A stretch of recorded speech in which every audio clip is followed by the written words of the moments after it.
Hi, John. Good morning.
Hello, sir. Hi, John. Yes, sir. Yep. Let's just wait for them. I think yeah, the others are joining anytime soon. And with Hasiba, I think yeah, she'll be She will be joining late by 30 minutes. for 30 minutes. So no worries. Ay, So, sir, by the way, on Thursday, it's my graduation day, so I won't be able to meet the class. okay, okay. Yeah, no worries. So Thursday our time or their time? Our time. Okay, So no worries. it's It's Their time. Lecture day. yeah, yeah. No worries. By the way, And congratulations on graduating with thank honors. you, sir. By the Okay. way, sir, maybe Mm, later I will also send you the files that I'm using for the one sample t-test, independent t-test, dependent t-test, okay. those files that I prepared so that you can also verify the steps that I put there. Yeah, sure. No Also, worries. the mock exam, maybe the mock exam that I prepared for the Thursday class. Like Okay, okay. Yeah. So, Hasiba said that um, it was very helpful for her to have mm, the mock exam because it challenged her to have a workaround whenever she get an error. oh, I see, I see. Yeah, I think what's challenging is we merge the statistics discussion with Python, but I don't Yes. see any well, I don't see any other better way to do it because I feel that if you'll just focus with the concept, it would be raw. I mean, they won't see the application. I think, So, sir, uh, it's okay.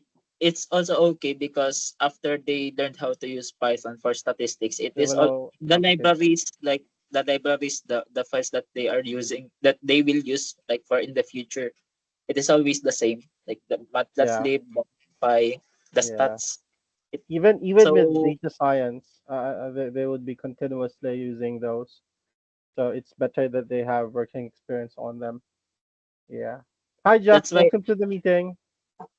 Hey, can you guys hear me? Hello, Jeff. Yep, we can Oh, hear cool. you. At Finally, least me, finally. yeah, I can hear. Congratulations, Jeff. Yeah, Congratulations on what? congratulations. On what? Wait. Can you guys hear me? Hello, hello. Yes, Yeah, we can hear you Yeah, now. for what? Congratulations for what? You got the you, job, right? The one that Oh yeah. No, I got so with so the one that like last time I talked to Jeff with but he actually took some turns. So there was like it was interesting because it was originally I found out like it was they had a candidate in mind the whole time. It was their internal contractor that was doing the job already. But hmm, so like basically they were interviewing people, but like it was more just like as like try to see like in case like it doesn't work out with him. But and then they actually moved forward with him, but then like it turned out it didn't work out with because that guy like was like a director level and stuff like that before, and then like just some stuff and it just turned out. But then it worked out at the end, so it was good. So yeah, nice, nice. Congratulations again. So it's thank you, really thank you. for you, right? To put it shortly, it's really for you that Yeah, role. and then like but then like it's funny because at the end like I thought I was already getting it like they're just telling me oh just like going for coffee and stuff like that but it turned out like they wanted to have another round of interview but then I did a lot Mm, better I did a lot better this time like than last time too so like it like on the same day they emailed me to ask if I could have some time to talk the next day and it was good so I was like, but then I was like, dude, there was no coffee. I thought you guys said like it was just chat and coffee. There was no coffee. There was only water. yeah, it was a roller coaster, right? Mm-hmm. Yeah, but at least you got it. Yeah. So congratulations. Hi, Thank you. Thank Grace. you. Welcome to the meeting. So I'm very worried that this week will be very dry. Right. Why dry? Okay, Like, because the topic is one of the hardest subject in any of subjects that are being oh my god. taught in lecture halls, even at the university, and it's not typical for a boot camp to have this. But again, as I stress it out, all the things that we're using in analytics, the foundation of that is on study of uncertainty. It's all about probabilities. So it's it's not proper that you know how to use this methods, you know how to execute the techniques, but you're not familiar with the foundational concepts. So um, I tried really hard to put it in a way that it will not be heavy on mathematics, but there are just parts that we cannot do away, such as set theory. So in discussing probabilities of events later, I'll be using sets as examples. For example, rolling a die, what would be the set of Oh. possible results, possible um, number that would turn up? It would be 1 to 6, so something like that. Huh. So I'll be you can go back to the idea of sets in SQL while we were discussing this. But if you find anything confusing or you're not familiar with, just let me know so that we can invest more time providing clarity on that matter. I feel like But this is. yeah, Jeff. Oh no, I was just saying like it sounds like what you're talking about. It's like I kind of remember like I have a friend who does like professional sports betting, like he does it like an investment, and he just does it more like these kind of probabilities. He's just really Hmm. good with like the stats and stuff like on like how to. This is, I mean, I think it's like kind of how people invest like some stock portfolios about like. Jeff, your Oh, volume is getting lower. I'm oh, not sure if I was just saying that like it sounds kind of interesting, but I know yeah, it sounds kind of hard, but it's like how people do like stock portfolio is that kind of thing, yeah, like yeah, when they figure out like the different they're probability that they applying the want to concept. cover, like the Yeah. different coverage, right? You want to do certain Hmm. things to cover different possibilities. A- And I think more, well, more people would agree with me that probability is one of the most counterintuitive subjects there is.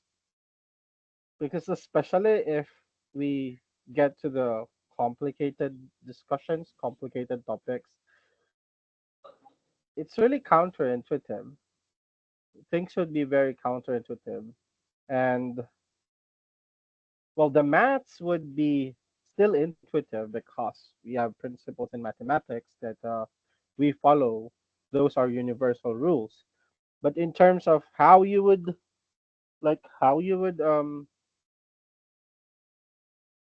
think about those principles in day-to-day life, it would be very counterintuitive. So anyway, I will not go very deep The whole in the statistics concept. concept is very counterintuitive. um well, the applied part, I would disagree. um I think it the was just hard for me to understand a lot of the stuff that was like kind of like true. Yeah, Just because I like think it normally we don't normally think like that. hmm, yeah, I think it's just because probably this is like the initial your initial exploration with this subject.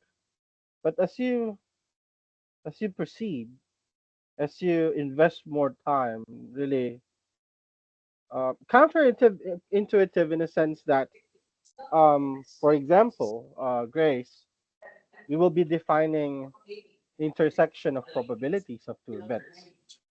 Then we would say that later, that is equal to the product of the individual probabilities. So if you think about it, like, say, what is the probability that it would rain today, given that you brought umbrella to the office? So you might think that, well, initially, those things are not related with each other, they are independent. But in reality, our judgment, the way we decide on things, are actually interrelated. So the decisions we do, okay, are based on past information. That's how we do things, right? That's how we decide things. So if you look into how we compute probabilities in that aspect, you would find it odd that, why are we multiplying the probability of, say, raining today versus the probability that you brought an umbrella? So something like that. So it would take time to really process that, but that's how things work in terms of the operations in probability. So um what we're doing in this subject is we try to understand uncertainties, right? We are trying to quantify it. And quantifying something that is not yet happening is very difficult, right? Trying to, say, measure those kind of things, that's very difficult. Like, for example, what are your odds of winning the lottery? I think in the US you have the Powerball that gives you the chance to win tons of tons of money, like billions or hundreds of millions. And maybe you're thinking, is there a way that we can somehow understand that process in Powerball or in the lottery so that we can take advantage of it? In some way, yes, but there are other aspects that we can't really control, right? But we can understand it in a sense that we have an expectation on what our odds would be if we say buy 10 tickets, 15 tickets, and so on. So those kinds of things. And again, this will be, I don't want it to be dry, but well, my experience in the university is that when they hear the subject probability, they're really afraid because the failure rate in that subject in the university is really high. And there's no other way to understand the methods, the inner workings of the methods like the t-test, ANOVA, correlation, regression without going through probabilities. Like for example, in regression, we said that we can understand how the values of the consumption or the sales of ice cream is affected by temperature. That's basically conditional probability. What would be the sale of ice cream this month, given that it is summer, right? The knowledge, the prior knowledge, prior information actually affects our understanding of the probability of another event that is associated to it. Okay, so we'll be defining those, and hopefully, well,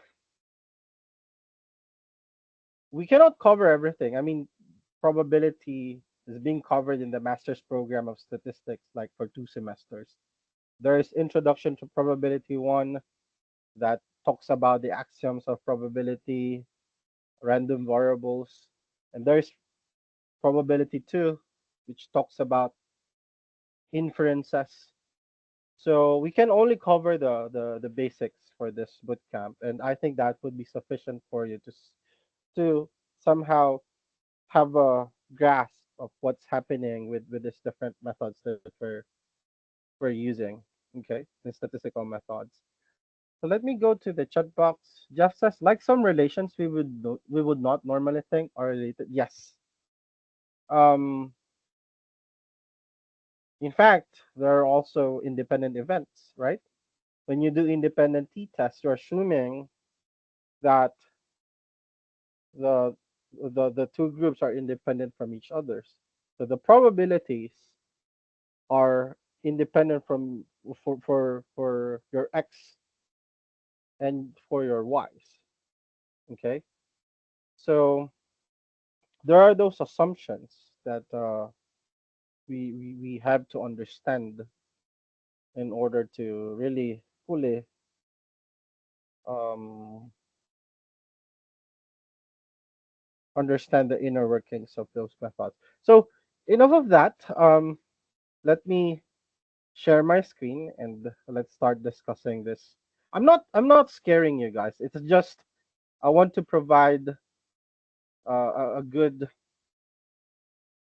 lecture to you. I want to make sure that the time that you're investing is worth it.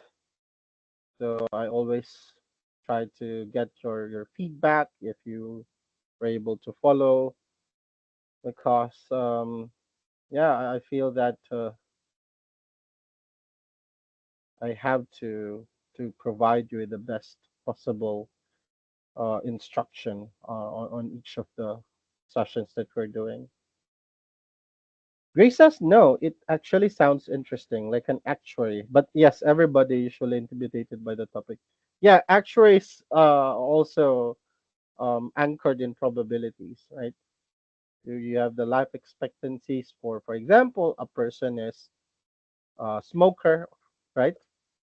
So you kind of have that expected um, uh, or you have that life expectancy for that person, and if he's working on like a hazardous environment, or for example, there are so many factors, and yeah, actuary is one of the fields.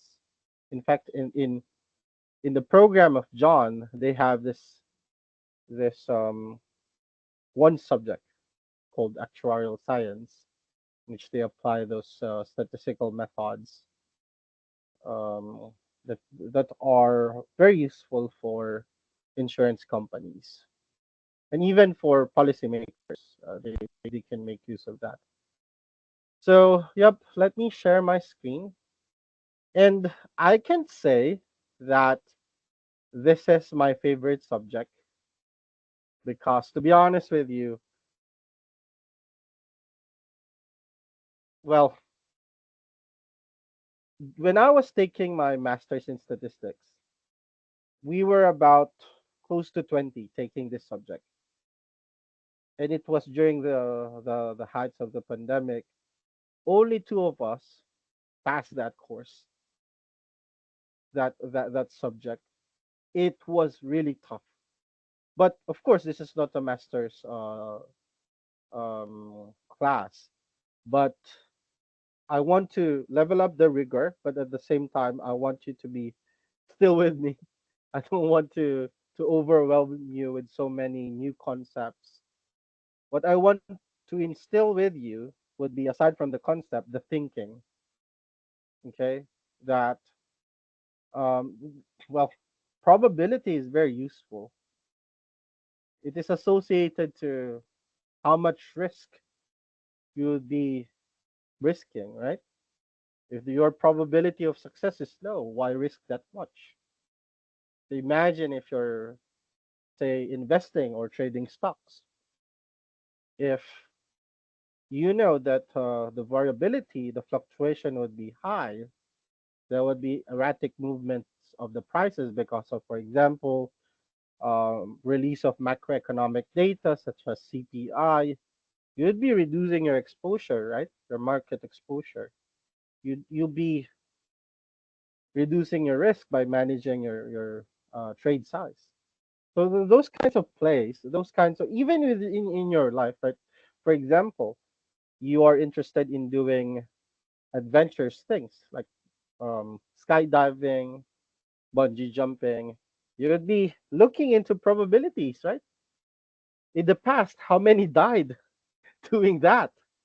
If the statistics, okay, tells you that it is risky, then you'd be thinking twice or maybe thrice if you would do it, right? And they say boarding a plane or traveling through a plane is statistically safer as compared to um, driving a car or traveling by land. And it says that yeah, you are more safe flying as compared to uh, through trains or through traveling through a car. So it's very useful. Maybe you're absolutely using probabilities in your life, but you haven't yet seen it being defined in a formal way, in a formal mathematical way. So that's what we'll do in this lecture. Like for example, why can't we? Why do we say that if a probability of an event is equal to one, then it will surely happen? Why there are no negative probabilities and why they don't make sense, right? So those would be discussed in detail uh, in this session. So I hope you're seeing my screen now. Okay, it's not moving for some reason. Okay, it's not moving. Okay, so let's first define probability. So I hate bookish definition. So you can find so many bookish definition of probability, but basically it's the study of uncertainty. Okay, so it helps us answer questions such as the thing that I told you earlier. What are the chances that it will rain tomorrow? That's a very straightforward question that we typically ask. What are the chances that you'll be late tomorrow? Given that, for example, you've been late 50% of the time, what would be the chances that you would find the love of your life tomorrow? So those kinds of questions can be answered by probability. So are we saying that these are just estimates? In some way, yes, but oftentimes we can actually measure probabilities in the most accurate way, especially if the space, if the list of possible results are identified, then yes, we can compute the probability in a precise way, in a precise and accurate way. Another question that we can answer is what are the chances that it will rain tomorrow, given that it rained yesterday? Because these events are oftentimes intertwined, they are related. Okay, we will be discussing that. How can we possibly navigate through events that are, or probabilities of events that are related with each other? It's more complicated as compared to individual events, right? What is the probability of obtaining one when you toss a die? That is 1 out of 6. But what is the probability of obtaining a two, given that one has occurred on the first row? So those kinds of things, it might sound a bit more complicated, but well, the math is confusing. But again, we'll not be focusing on the math, but more about the probabilistic thinking. Okay. So lastly, what are the odds of winning the lottery? So if you're buying lottery ticket, then might as well know your expected chances or odds of winning that. It depends on several factors such as um, what are the combinations, right? The number of combinations uh, that are possible versus the number of combinations that you have in your ticket. So those kinds of things. We'll be giving an example on that, a much more detailed example. Now, a much formal, okay, for but not really the most complete bookish way of defining probability is that it is a branch of mathematics. If you think about it, mathematics is everywhere. I used to think about mathematics. An analogy would be programming. If you're trying to build a website, then the inner workings would be composed of codes. So the way I see the universe, the way I see everything is in mathematics. Like if you think about it, the reason why we can explain things, even the most complex ones, even weather, even behavior, the reason why we can model them, okay, through mathematics is that it's basically the foundation. It's basically the the language in which everything has been built. Even if you even if you go out of this planet, you go to Mars, we were able to fly a drone in Mars. It's all because of mathematics. We're able to look into these parameters, the gravitational strength in there, the strength of the gravity, atmospheric pressure, and those kinds of things. We're able to understand them, create simulations, and based on that, um, come up with this model that could actually fly. And we have done that. Imagine it took us some thousands of years before we were able to fly a plane. But after we have mastered mathematics and physics, we're able to fly a drone in another planet, in another world in just few years. So understanding mathematics is really imperative if you want to understand your field deeply. Okay, you don't need to be very talented. I mean, in terms of skills, there are so many gifted individuals, right? If, for example, um,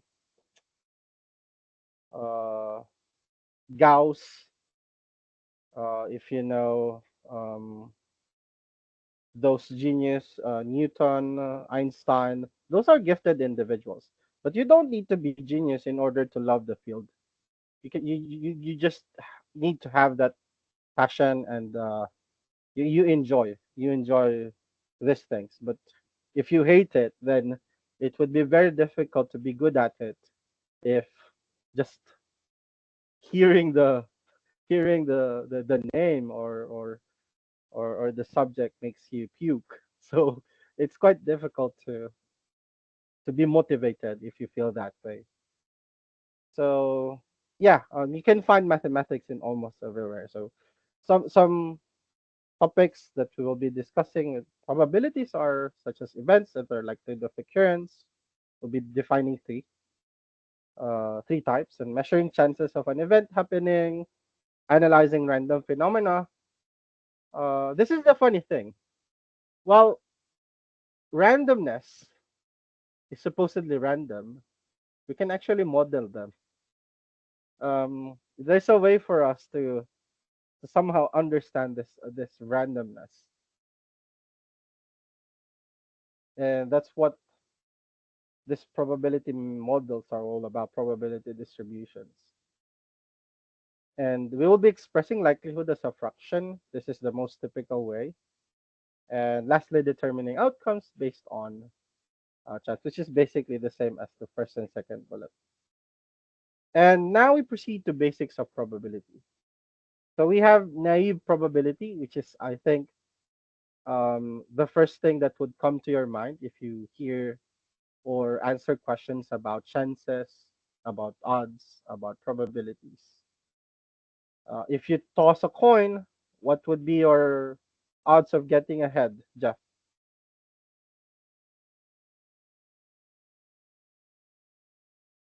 Is it a Like 50%? 50%. Given that the coin is fair, right? If the Yeah, coin is like fair, yeah, yes, usually just say 50%, right? yeah, you will just say 50%. Why is that? Because Because there was what, only two sides.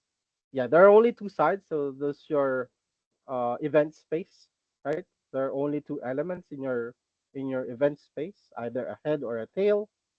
And then you're asking for only one specific event happening. So that is one out of two. So typically, that's how we describe naive probabilities. But what if I say to you that the probability of getting a tail when you toss a coin is 30%? That's still true. That's called subjective probability. Subjective probability is based only um, on your subjective understanding of the chances associated to that event, and it's a another type of probability. Okay. Now there's this another type called probabilistic events or outcomes. So these are more complex types, not only part over the total, right? We will be discussing these things in more detail. Like we'll be discussing joint probabilities, independent probabilities, and so on. So more of our discussion will be focused on the second type of probability. Okay, this probabilistic events or outcomes.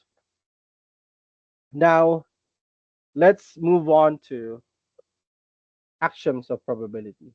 Okay. Um, what are axioms, by the way?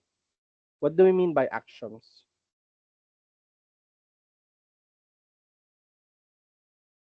Let's see the formal definition of the word axiom. Could be right. It's synonymous to principle. Um, could be a statement, a postulate, an assumption. So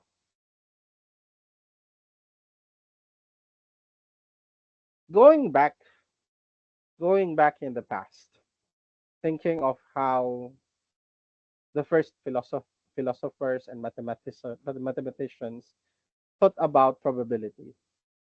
So they are observing events, right? And from those events, they're trying to make sense of those events. So they're trying to use symbols, they're trying to use what they know about mathematics in order to understand that event. So they were able to build those axioms by observing how nature behaves. Okay? So they established a reasonable range for the probabilities of events happening. They said that the say consider an event A. The probability of event A could only be between 0 and 1 inclusive. Because if the probability of an event from happening is 0, then it is synonymous to say that it will not happen. It is an impossible event. Okay? So there's no reason for you to go lower than that. Like for example, what is probability of A equal to -1? If an impossible event is equal to 0, then a negative probability has no definition, right? And however, once you go to higher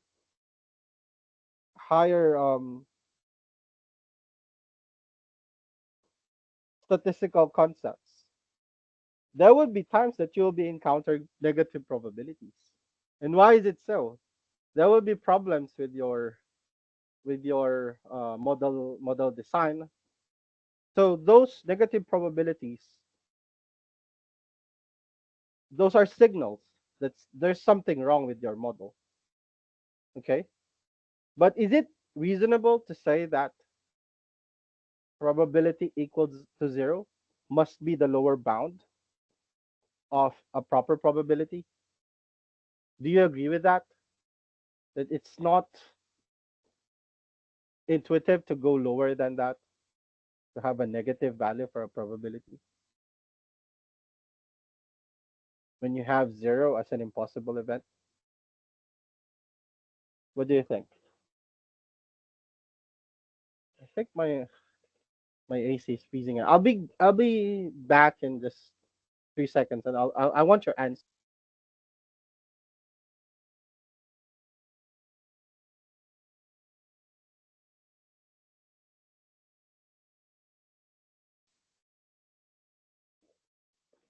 Anyone? Is it even reasonable to say that um, 0 would be the lower bound for valid probability? Because we can challenge this thinking. I mean, um, if you go back to the time of Galileo, if he did not invest into thinking more about the norms, he would not say, and he would not be able to identify that the universe is not the Earth is not the center of the universe. The geocentric model of the universe is erroneous, right? So we have to challenge those by thinking, is it even reasonable, right? What do you think,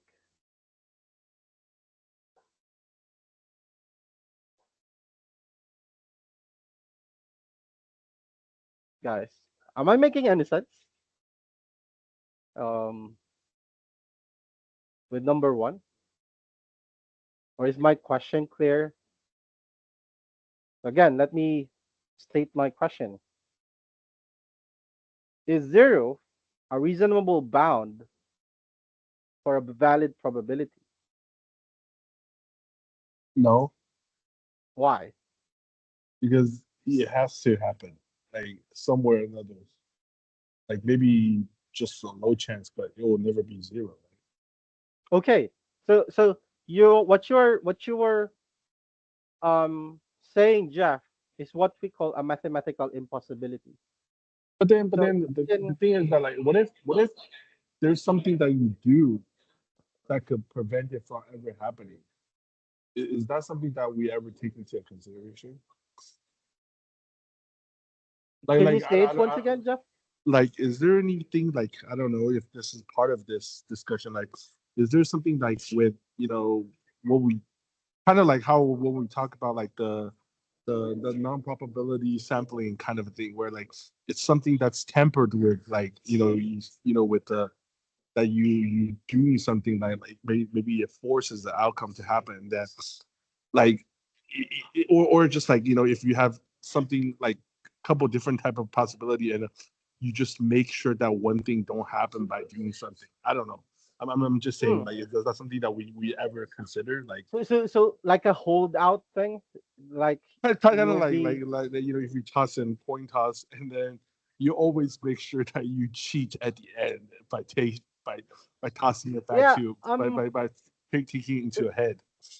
so basically you're loading the coin is what you're thinking, making Yeah, sure that I don't know if that's something that we ever think about like in the but I mean like the axiom here is saying that it can it cannot be less than zero. Wait, can't be less than zero. So that means it could be zero. it could be zero. Yes, in fact, probability of a, this p of a, can in fact be equal to zero. Let me provide an actual example of that. Let me just get my pen. This p of a, the p of a can possibly go to be equal, exactly equal to zero. Oh, this is something that my mouse is always doing whenever I.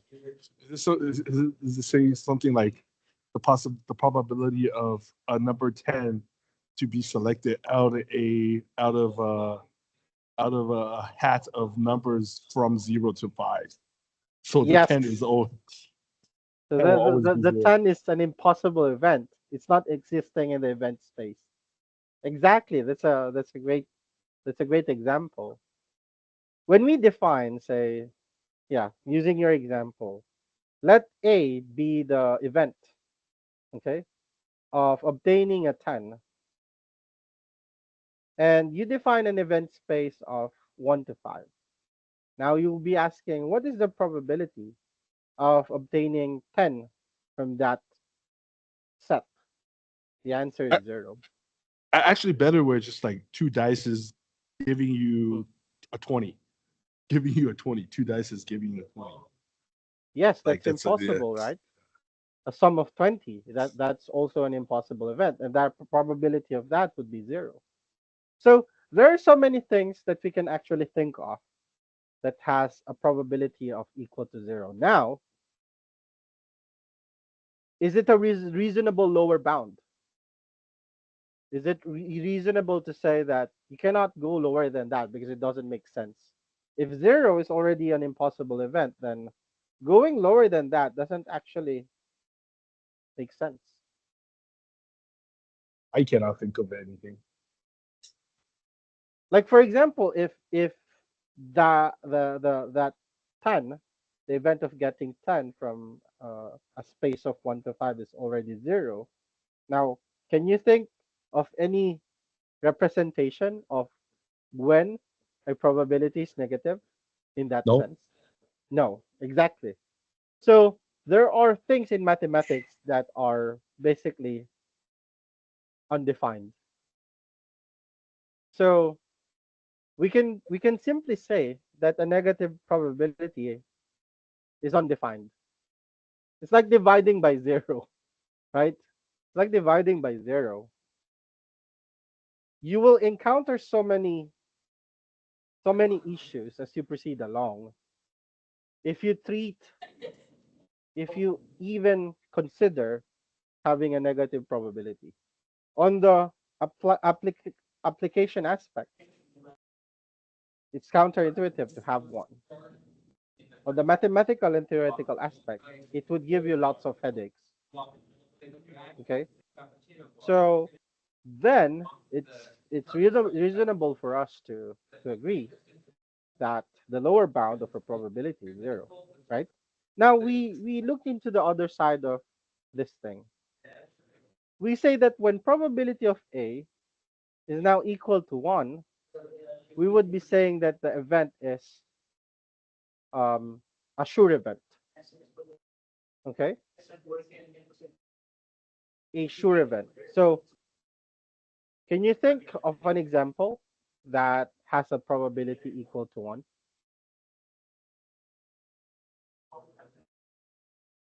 So what if I have a die I make my dice and every face a one. I yeah, change it to one for every face.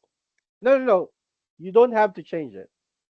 You can just simply say, what is the probability of getting a 1 or a 2 or a 3 or a 4, a 5 or a 6?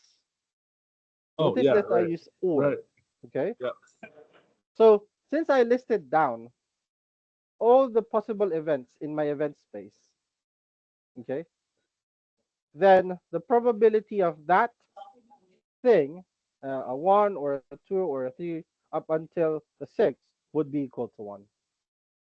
So you can think of that event space as the universal set, the set that contains everything. And basically, you're saying there that what is the probability of observing any Number. event from that? Getting a number And that is from a equal to dice 1, roll. right? Getting a So, number from a dice roll is 100%. yes. So let me give you an example in which one would be flawed. You toss a coin. The probability of getting a heads or a tail would be 1, right? Yeah. However, it landed uh, perpendicularly. It did not land flat. So it's still a chance, right? That it will land that way. Although it would be a very low chance. So that's a counter example for a P of A equal to 1. Those kinds of weird instances, right? But is it reasonable to say that the upper bound of a probability, a valid probability, is 1? Because, for example, imagine if you can go over 1. Let's say a probability of event could be 2, could be 3, could be 4. It doesn't make sense because a probability that is equal to 1 is a sure event. It would surely happen, and going over that doesn't make any benefit at all. It will just make your computation much more complicated. So aside from that benefit, for the benefit of ease of computation, there's also benefit of understanding, right? It's easier to understand if you have those bounds for a valid probability. So this is something that humans created and conceptualized. Okay, I couldn't say that this is how really things work in nature, because there may be secrets that are, well, we haven't really thought of, or we haven't really realized that.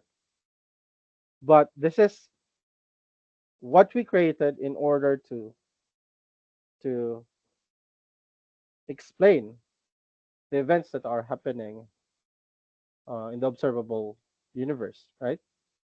That's how we try to make sense of it.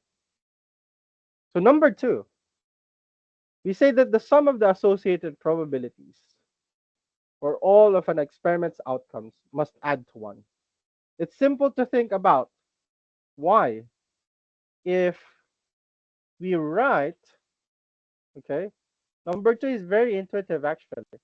So if we define an omega that contains all of the possible outcomes of tossing a die, so you will have a space of 1, 2, 3, 4, 5, and 6. Basically, what we're saying here is if you look into individual probabilities of each of these events in your event space and add them all together, you will have a value of 1. So what is the probability of getting a 1? That is 1 out of 6, right?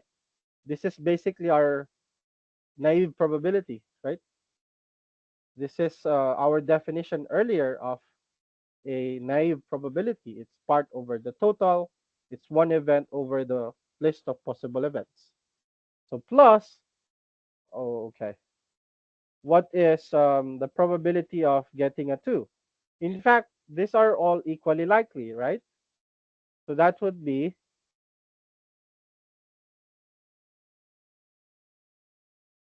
1 over 6 uniformly for all of these events in our event space.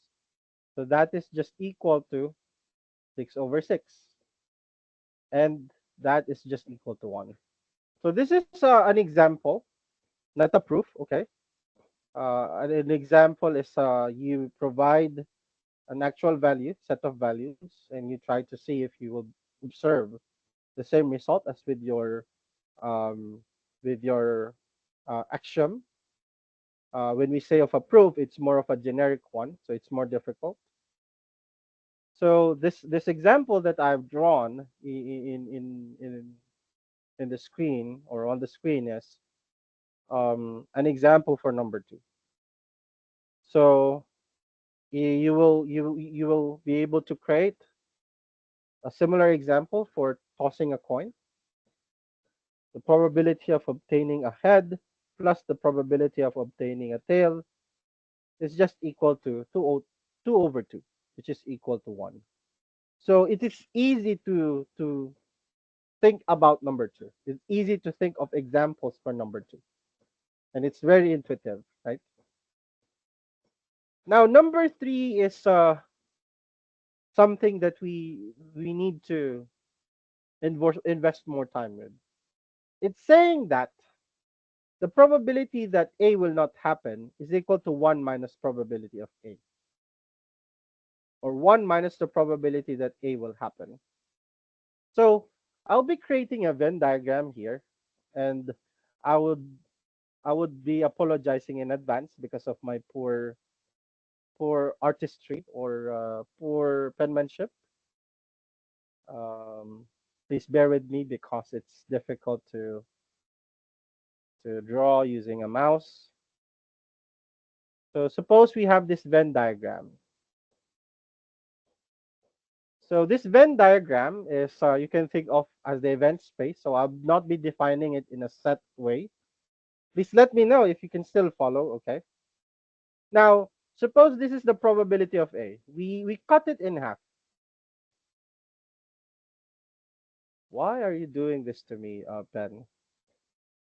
You are supposed to be my. Okay. Let me do it again. So you have here omega is the typical notation. That's a Greek word that's typically being used for an event space, the collection of all possible events that could happen. Now, I split it in half. So you can think of probability of A here on the other side. And this side right here would be the probability of A bar. We call this A bar as complement in mathematics. So it's like a converse of A. So P of A, P bar of A is the complement. Now, if we say that P of A has a 50% chance of occurrence, now how can we identify the probability of A bar?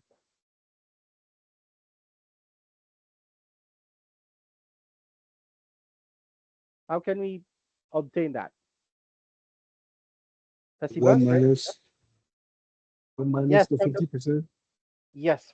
from the axiom, it's telling us that this probability of A bar, okay, is equal to 1 minus P of A.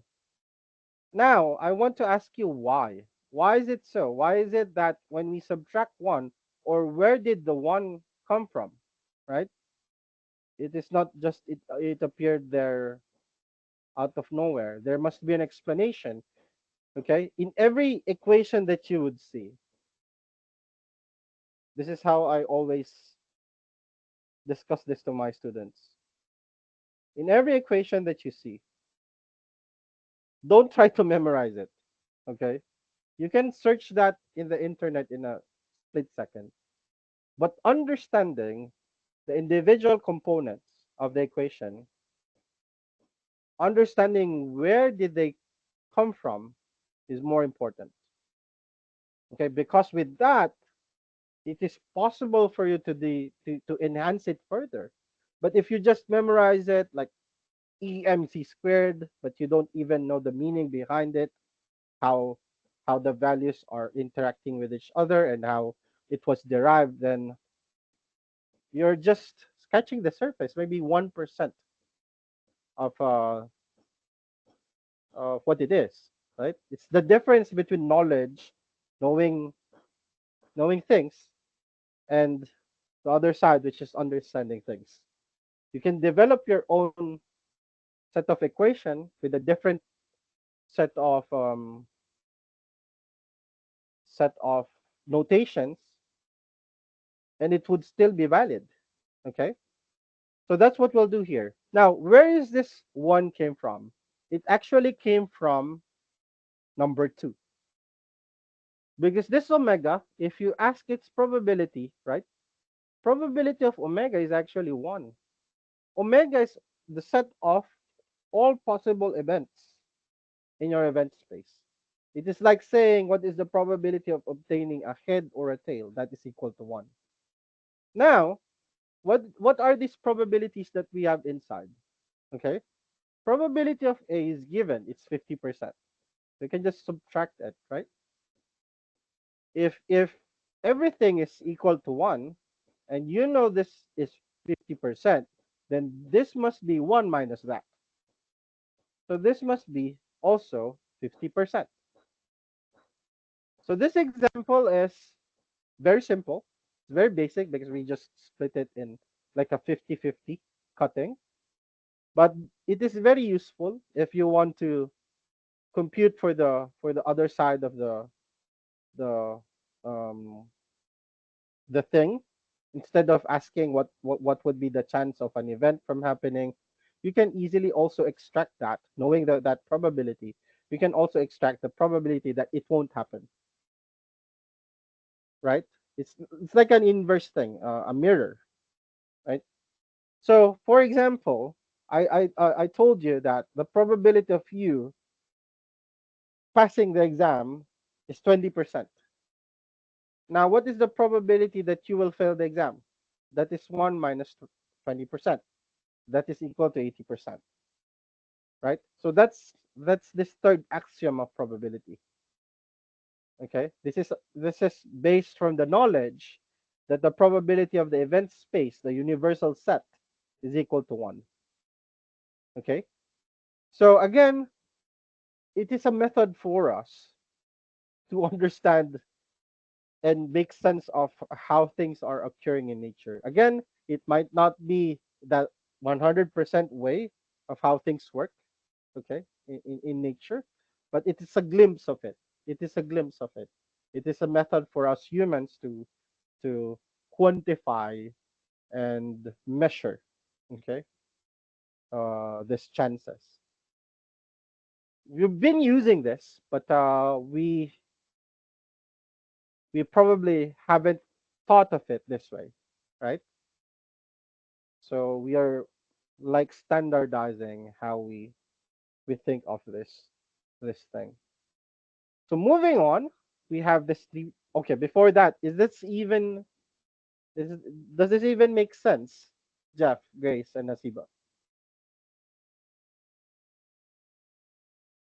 Does this even make sense of all the things that I've said here? Maybe something confuses you or something doesn't make any sense. Yeah, makes sense. Okay. Thanks, Jeff. How about Grace and Nasiba? I think Grace is still at work.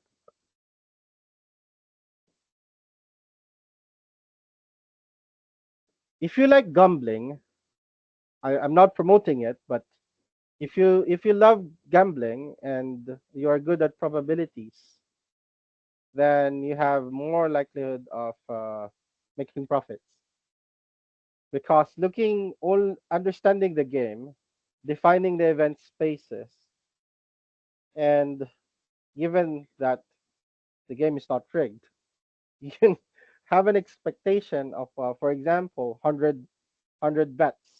What percentage per what is the average percentage that you will win, and what is the corresponding amount?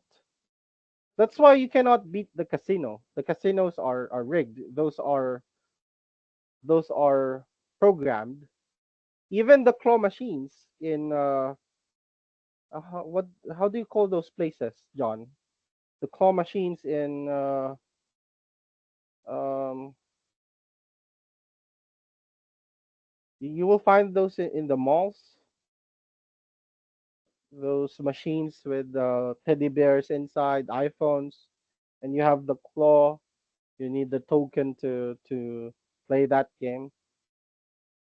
You can think of it as like a systematic something.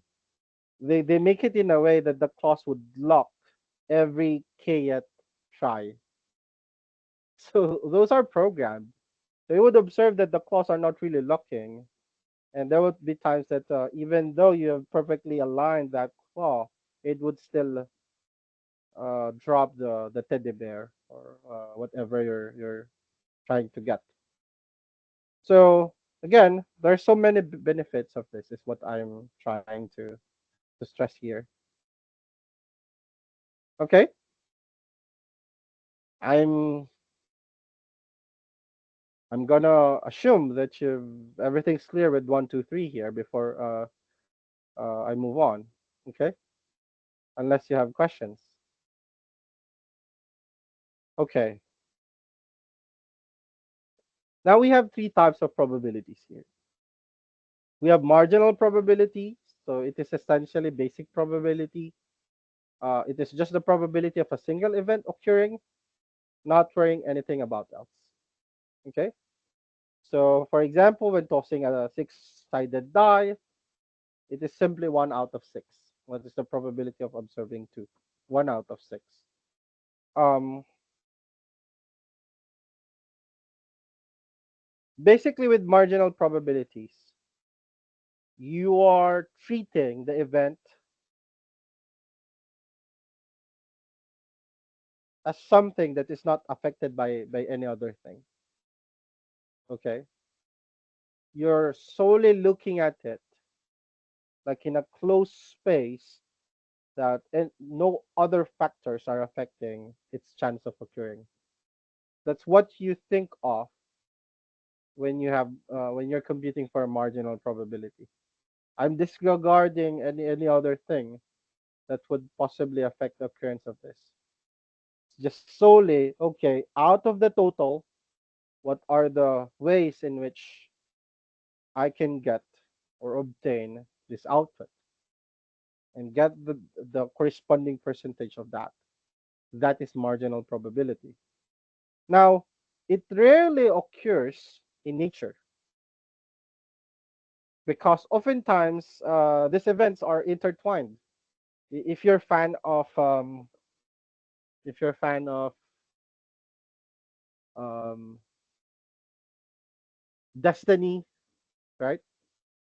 If you're a fan of structured future, like everything has been laid out already, and nothing can you do to change it. So if you're a fan of Destiny, then you're mostly speaking about marginal probability. However, that's completely different from what's happening. Even our mere observance of an event actually changes it. Okay, are you familiar with the double slit experiment? The nature of matter, it is identified to be both as particle and wave. So the mere observation, the mere existence of an individual observing an event actually changes okay, actually changes the nature of that thing. That's why Niels Bohr said that, um, is the moon existing if we're not looking at it? Because our mere existence actually changes reality. Okay, so it's difficult to think of a universe that is like independent. So most of the probabilities that you will be applying in real life will be the next one, the second bullet, conditional probability. So it is a step higher as compared to marginal probabilities. It still gives the probability of a single event occurring. It now establishes some condition or requirement that some other events occur. Okay, so recall the example that I had earlier about the chances of raining, given that should be it, given it rained yesterday. So, for example, today it was sunny, although the weather here in the tropics is more chaotic, more unpredictable as compared there in the US or in Europe. In the tropics, it's like sunny today or sunny this morning. Later in the afternoon, it would be pouring, and then on the evening, it's hot again, it's dry again. So it's just very chaotic here. But that example, suppose that it rained yesterday, and you'll be going out for a date today, and you are thinking that, yeah, should I bring an umbrella? So that question of bringing an umbrella, okay, actually affects further chances of how you or how you perceived the corresponding probabilities. Since it rained yesterday, the probability of, say, you bringing an umbrella would be much higher. That information that you have that it rained yesterday gave you a much more urge to bring an umbrella. Okay. However, how would it affect, okay, the probability that it will rain today? Okay, how is it affecting the probability that it will rain today, given that you brought an umbrella? You might be thinking, those are, Jeff, those are two individual, independent events. There must no connection between them. The, the bringing of umbrella must not affect the probability of raining. You're wrong. Actually, there is a connection between the two. Okay, your eyebrows must be on the roof now. You might be raising your eyebrows. Like, how can it be possible that the event that I brought an umbrella actually raises the odds of raining? It's not about the umbrella. It's the occurrence of rain yesterday that makes you draw the umbrella, right? That affects the odds of raining today. So there's no direct relationship between the umbrella and the occurrence of rain today, but your decision, the information, the existence of information that have you that um, that made you decide to bring an umbrella, that's affecting uh, the next probability, the probability of raining today. So we'll have a more detailed example of that, okay, later on when we look into conditional probability. But this type of probability is what you would be working on when you try to understand phenomena, phenomena, or real world phenomena, like how birds fly, how birds migrate, the waiting time of passengers in a bus stop, the number of individuals waiting in a particular train station given this time of this time of the day, given the day of the week, and so on, given that it is a holiday. So many things are intertwined. And if you try to predict something, then it is conditioned on something else. So your ability to actually have a good estimate of predicting the probability of an event relies on how good you're able to identify those events that are associated with it. Okay, that's the basis of statistical modeling. If you try to understand defaulting in a loan, then what are the things that are associated to that? What are the events that are conditioning the probability of defaulting to a loan? Maybe number of children. The number of children that you have, the more economic pressure you will have in your household, the more you'd be needing to earn. So it puts so much pressure on you. So the chances of you defaulting would be higher. Okay, your defaulting would be lessened by the amount that you would earn, right? If you're earning more, then you would have surplus that you can use in order to pay your loan. If you have a car, or you don't have a car, it also affects your probability of defaulting. What else? Whether you are working full time or part time. So those things we try to identify that explains provides information that explains the probability of an event from happening or from not happening. Okay, that's how banks work. That's how they identify your credit score. If you're not paying your loan on time, then there must be something wrong, right? So your credit score would go down as a reflection of your inability to pay your responsibilities. Okay, so even marketers are also using that. What would be the odds of this market segment buying our product if we get a K-pop star endorsing it? Like for example, here in Southeast Asia, K-pops or Korean pop music is very in demand for Gen Zs, and I'm not sure with millennials.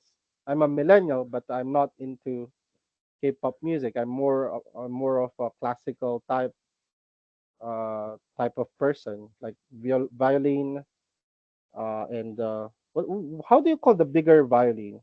The one with the deeper sound. Hello, cello.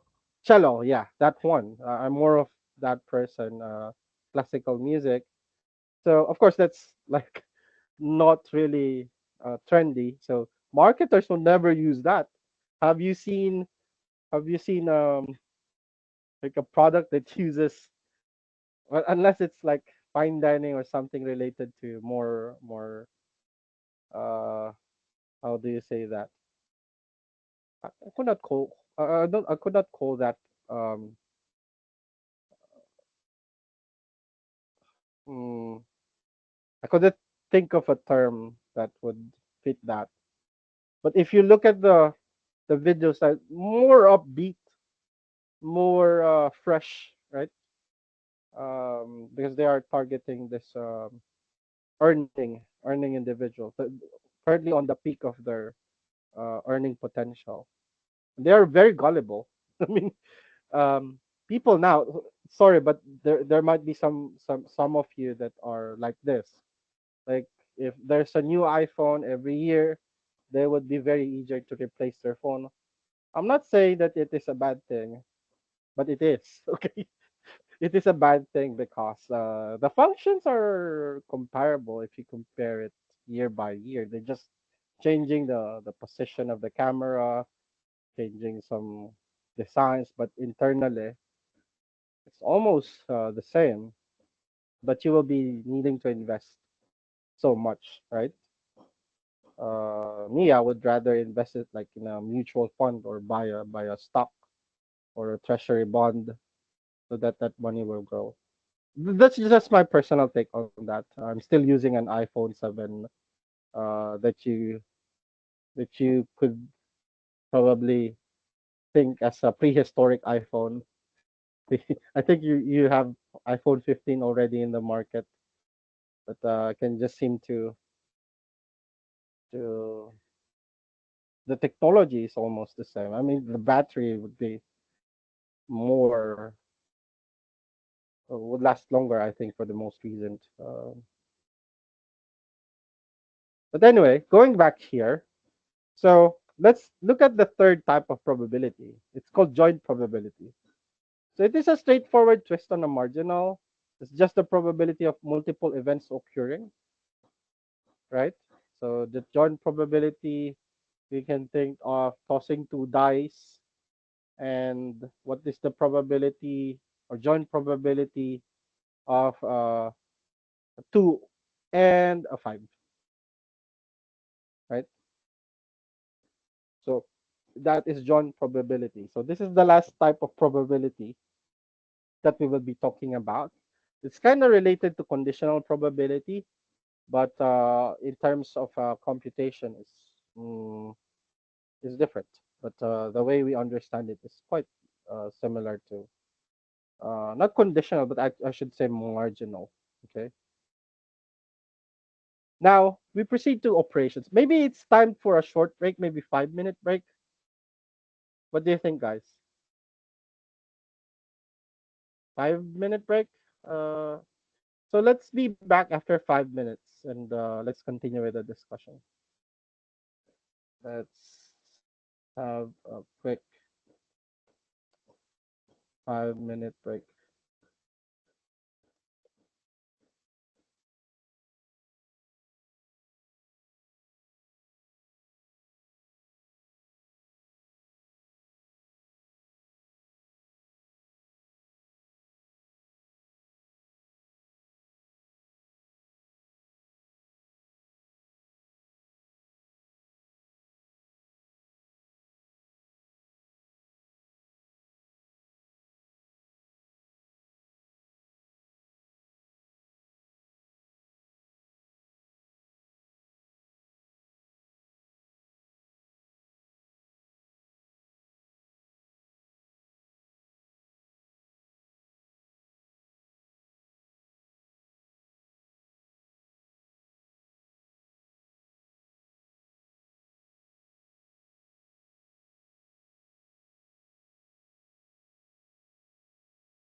Okay, it's already 5 minutes. Are you back, guys?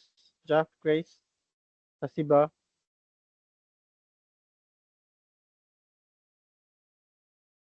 So, after we finish this discussion about the concepts, we'll be transition to Python, and show to you how we can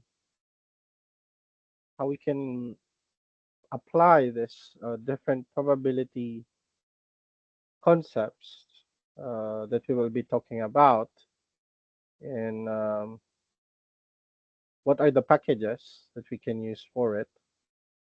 Okay. Are you there now, Jeff, Grace, Haziba?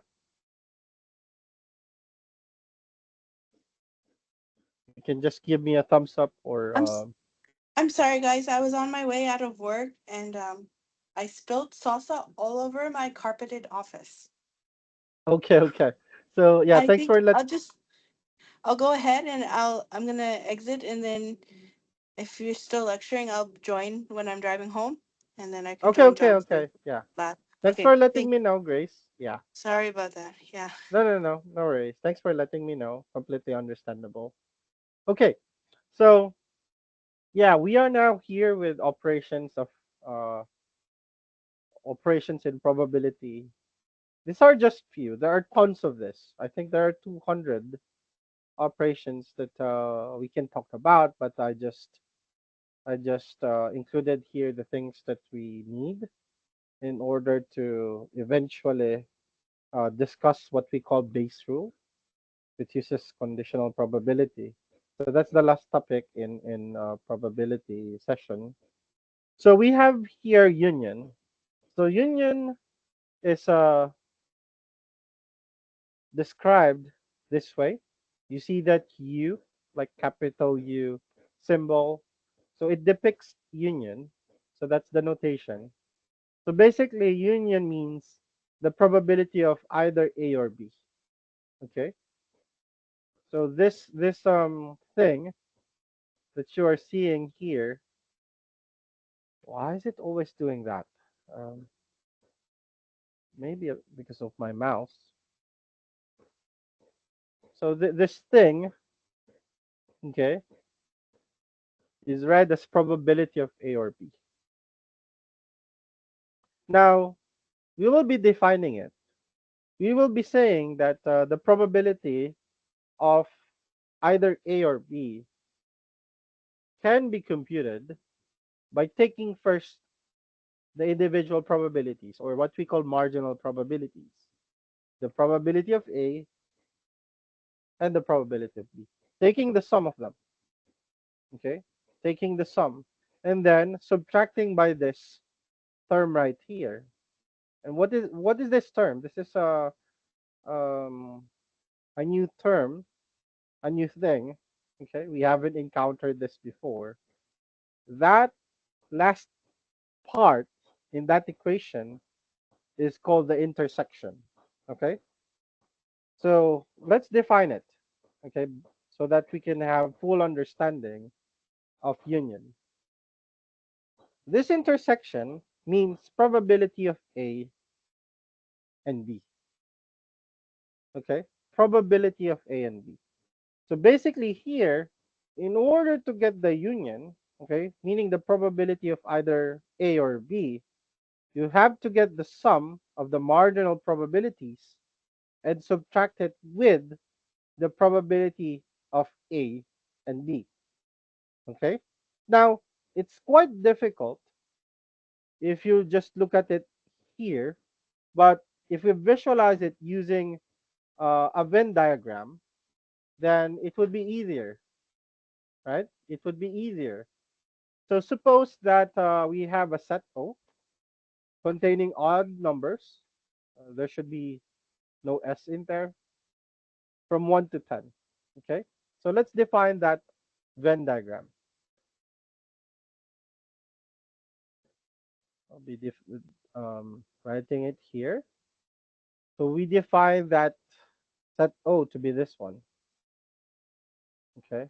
Um, Again, apologies for my not so good drawing. So this is the event space, and we have the set O right here. And then we have another set. Why is it always doing that?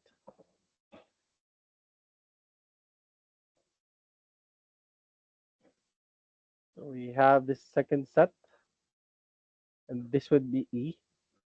Okay. And we say that for the set O, it contains all the odd numbers. So we have 1, 3, 5, 7, 9. And for E, we have the even numbers. So this would be 2, 4, 6, 8, and 10. Okay.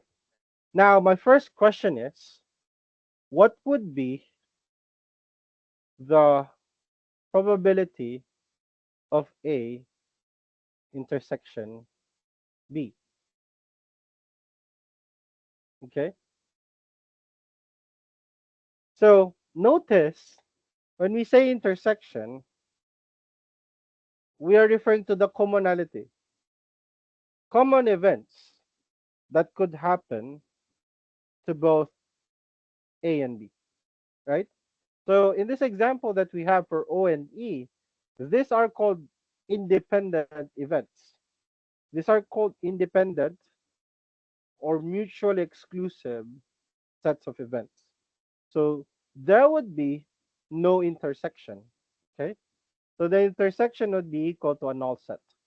They are mutually exclusive from each other. So given that, what is now probability of A or B?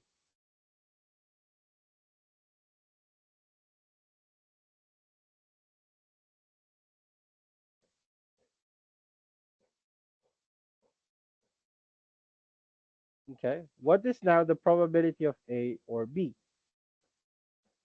That is equal to probability of A. And what is probability of A? This is just the marginal probability. It is always doing that. I apologize. It is always doing that thing, and I don't know why. The probability of A plus probability of B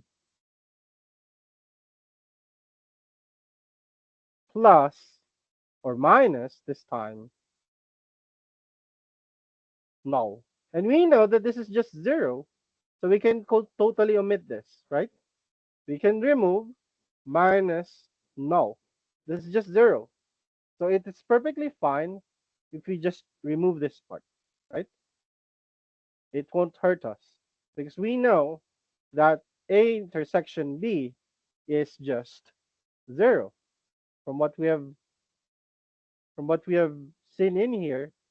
Okay, that is the formula. So basically, when we get the union of probabilities of a mutually exclusive set, it will just be the sum of the marginal probabilities. So what is the probability of A? So that is the number of events that would happen in A divided by the totality. So in this case, we have 5 out of 10. Okay, so that is 1/2. So this would be 1/2, right? How about B? Probability of B in this case, 1/2 is because you have 5 in here divided by the 10, which is the total. That's the same for E. So that would still be 5 out of 10. That would be 1/2. So 1/2 plus 1/2 is actually 1. So notice that if probability of A intersection B is not equal to a null for this kind of independent mutually exclusive events, then the probability would exceed 1, which would violate our first axiom in probability. We said that the upper bound for a valid probability must be 1. Okay? So this is how we do it. Now, you might be thinking, Jeff, what if there's a there's an intersection between the two? Okay, there's an intersection. So how would you do this? How would you do um, the computation for a union? But before that, we need to first understand what do we mean by the intersection, right? So let's move on. Okay, let's move on and look at the intersection. So when we say interaction of probabilities and look at the formula, we can actually use algebraic manipulation here. Okay, this is again slowly getting mathematical, but I try my best to tone it down. So if we manipulate this, how can you isolate the PA intersection B? You can transpose the marginal probabilities of A and B to the other side, but it will change sign, right? You can do that. We will be just applying algebra in here. So that would be probability of A union B minus, okay, it's getting out of hand here. My mouse is just not cooperating. Let me see. There we go. I'll just use this one. Okay, I'll just use this one. So we'll be going back to that. Okay, we'll be going back to the intersection of probabilities later on. We now discuss independent probabilities. So if events A and B are independent, such as this is example of an independent, a set of independent events. Okay, if they are independent, they are not related at all. That is, knowing the outcome of A does not affect the probability of event B occurring. So in short, this notation we are saying here, what is the probability of A given B has occurred? So that's how you read it. Probability of A given B has occurred. If they are not related with each other, the occurrence of B doesn't change the occurrence of A. They are not related at all. So the probability of A given B would still be equal to the marginal probability of A. Okay? B has no effect at all. So that's how we define independent probabilities. Now, here, okay, A and B are independent because the probability of A given B is the same as the probability of A occurring. Okay, just basically the marginal probability. That means that even if B occurs, the two events do not relate, and therefore we have no information about A, and thus its probability doesn't change. So it's the same thing even if you reverse. Okay, if you ask a different question of what is the probability of B given that A has occurred, or this part right here, it would still be the marginal probability of B. Okay, if they are independent events, then the occurrence of another event A or B doesn't affect the occurrence of that specific event that you're asking. It's just like saying that what is the probability of you passing this course given that Bronny James got drafted in the NBA? Those two are not related, right? So it'd still be a question of your marginal probability, the probability of you passing this course. So Bronny James being drafted to NBA has nothing to do with it because they are independent events. That's what's basically this equation is telling us. Okay.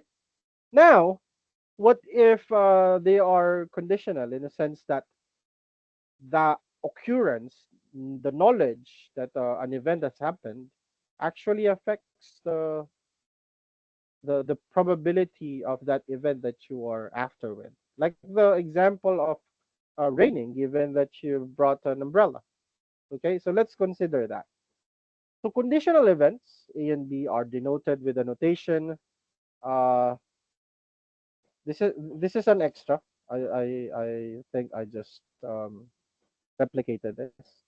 So probability of A given B. This is the one that we've seen earlier, and we know now how to read it. The probability of A given that B has occurred. So you can compute that if they are not independent, if they are dependent from each other, using the intersection divided by the probability of B. So this intersection, okay, is actually equal to probability of A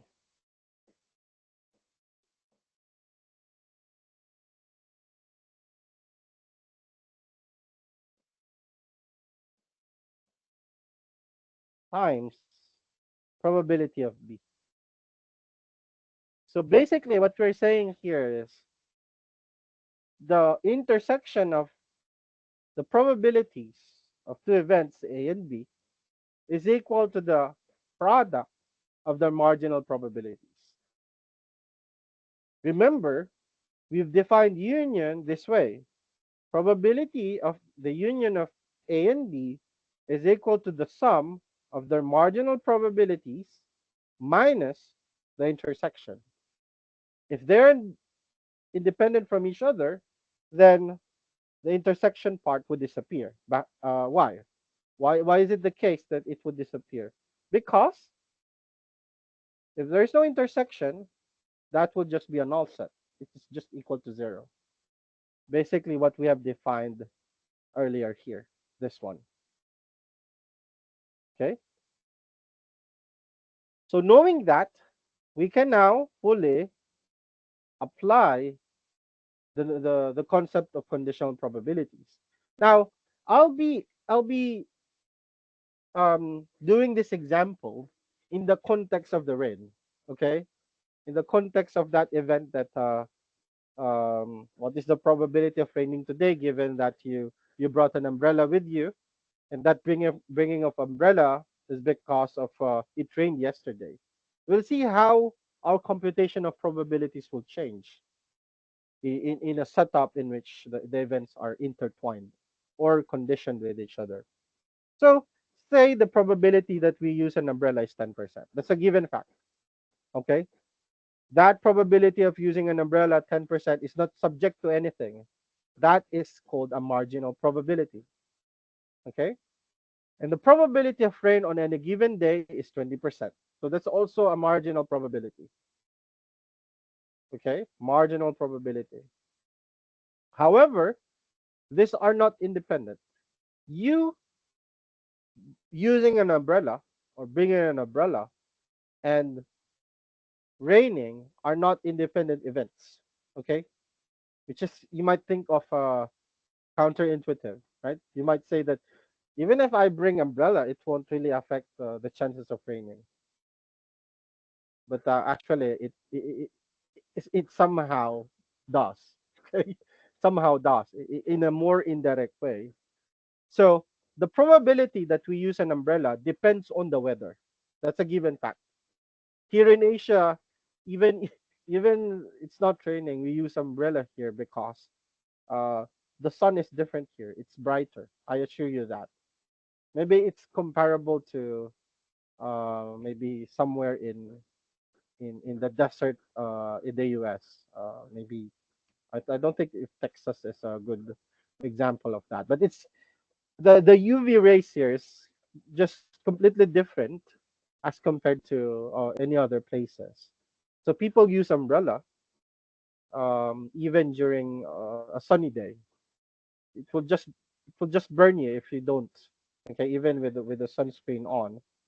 So um, yeah, going back here, the probability that we use an umbrella depends on the weather. It's a given fact. Given that the day is raining, we have a higher probability of using an umbrella. Okay, 40%. So you see the interaction. Given that the day is raining, we have a higher probability of using an umbrella, 40%. Okay? Those are given. Those are given. Those are not computed. Those are part of the of given information. So therefore, if we wanted to find the intersection between probability of rainy day and wear umbrella, we would like to take the probability of a rainy day. So it is now given that it is a rainy day multiplied by the conditional probability that we wear an umbrella given that it is raining. So basically, you'll be needing to get the product of the marginal probability, okay, times the probability of knowing that it's rain today, okay? So going back here, going back to the general formula that we said a while ago, we showed a while ago. So this intersection, okay, this intersection, it's messing up. It's messing up again. It's always doing that every time. So this intersection what I what I was pertaining to. Okay. Now if we go back to here and ask, okay, how can we compute that specific probability? It is just the marginal probability of a rainy day, which is equal to 20%. It was given, right? This is the marginal probability of that times we wear an umbrella given that the day is rainy. Okay. Now that is 40%. It's also given. So now we can compute, right? We can compute for the intersection by manipulating the formula that we saw earlier. We saw earlier that P of A given B is just equal to P of A intersection B divided by probability of B. Now, if you want the intersection, we will just apply the mathematical principle of transposition or multiplying both sides by P of B so that this would be now equal to this. So this would be cancelled, and this is division on the side. If you move it to the other side, it will now be multiplication. This is how we do transposition in mathematics, right? So now you would observe that this is probability of B would be multiplied to their conditional probability. So now we know this conditional probability equal to 40%. So that is that 40% would now be multiplied to the marginal probability of B, which is we know that is 20%, right? So what is the probability of A and B? Okay, that is the intersection between A and B. It is now equal to the product 0.2 and 0.4, ultimately 0.08 or 8%. So that's how we play with it.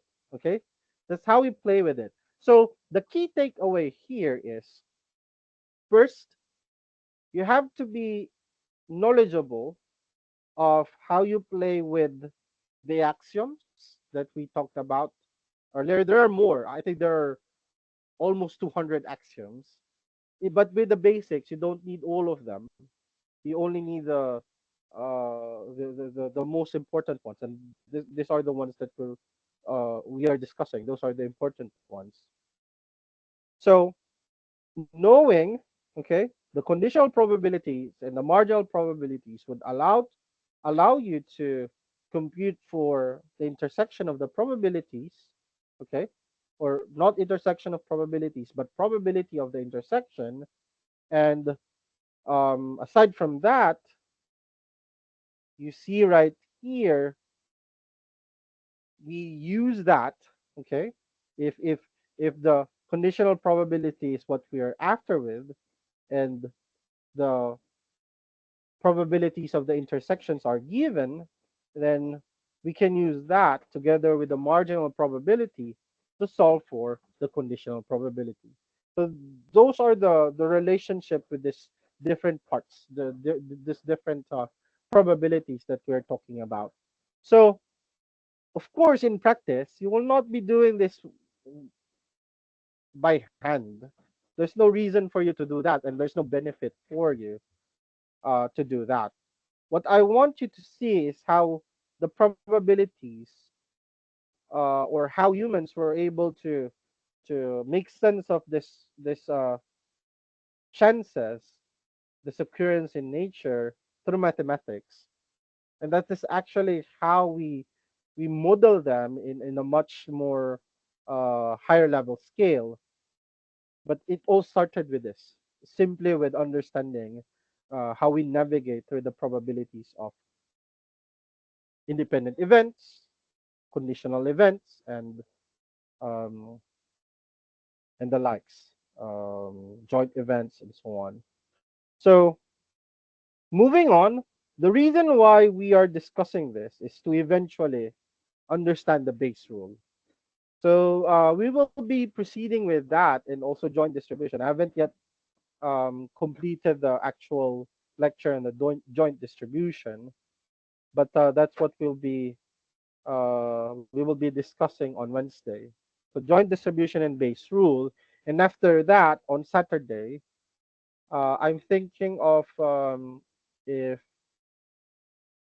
if I will not be able to have a Python implementation, then I will proceed to immediately to sampling distribution. Okay, so in sampling distribution, we've already discussed this different sampling techniques, right? I think we have also discussed also um, the the idea of sampling. So we are left with margin of error. What do we mean by that, right? We are left with standard error and confidence interval.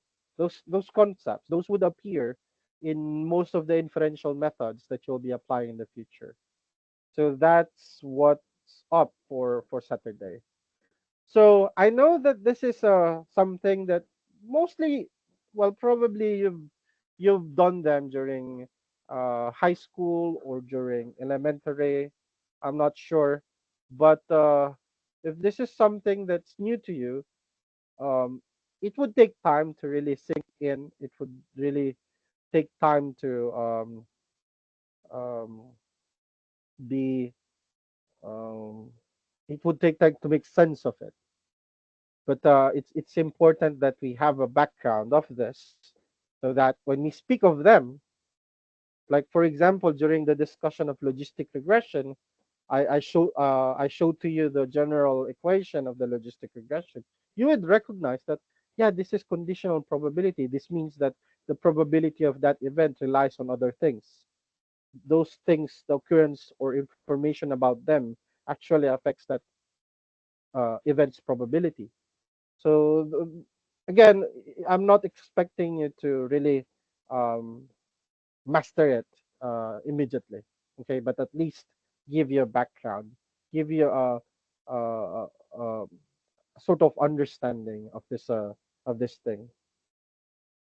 And with that, we still have 10 minutes. Maybe you can use it as a break. I think John has something has prepared something for you in the labs. So yeah, while waiting for John, I want to show you something.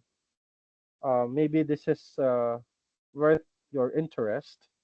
So I recently completed a project that make made use of t-test. So this is an actual data, an actual project. I'll just show to you um, the analysis process that I did in order to answer those questions um, in the research. Let me. So I'll be doing this side by side with Colab.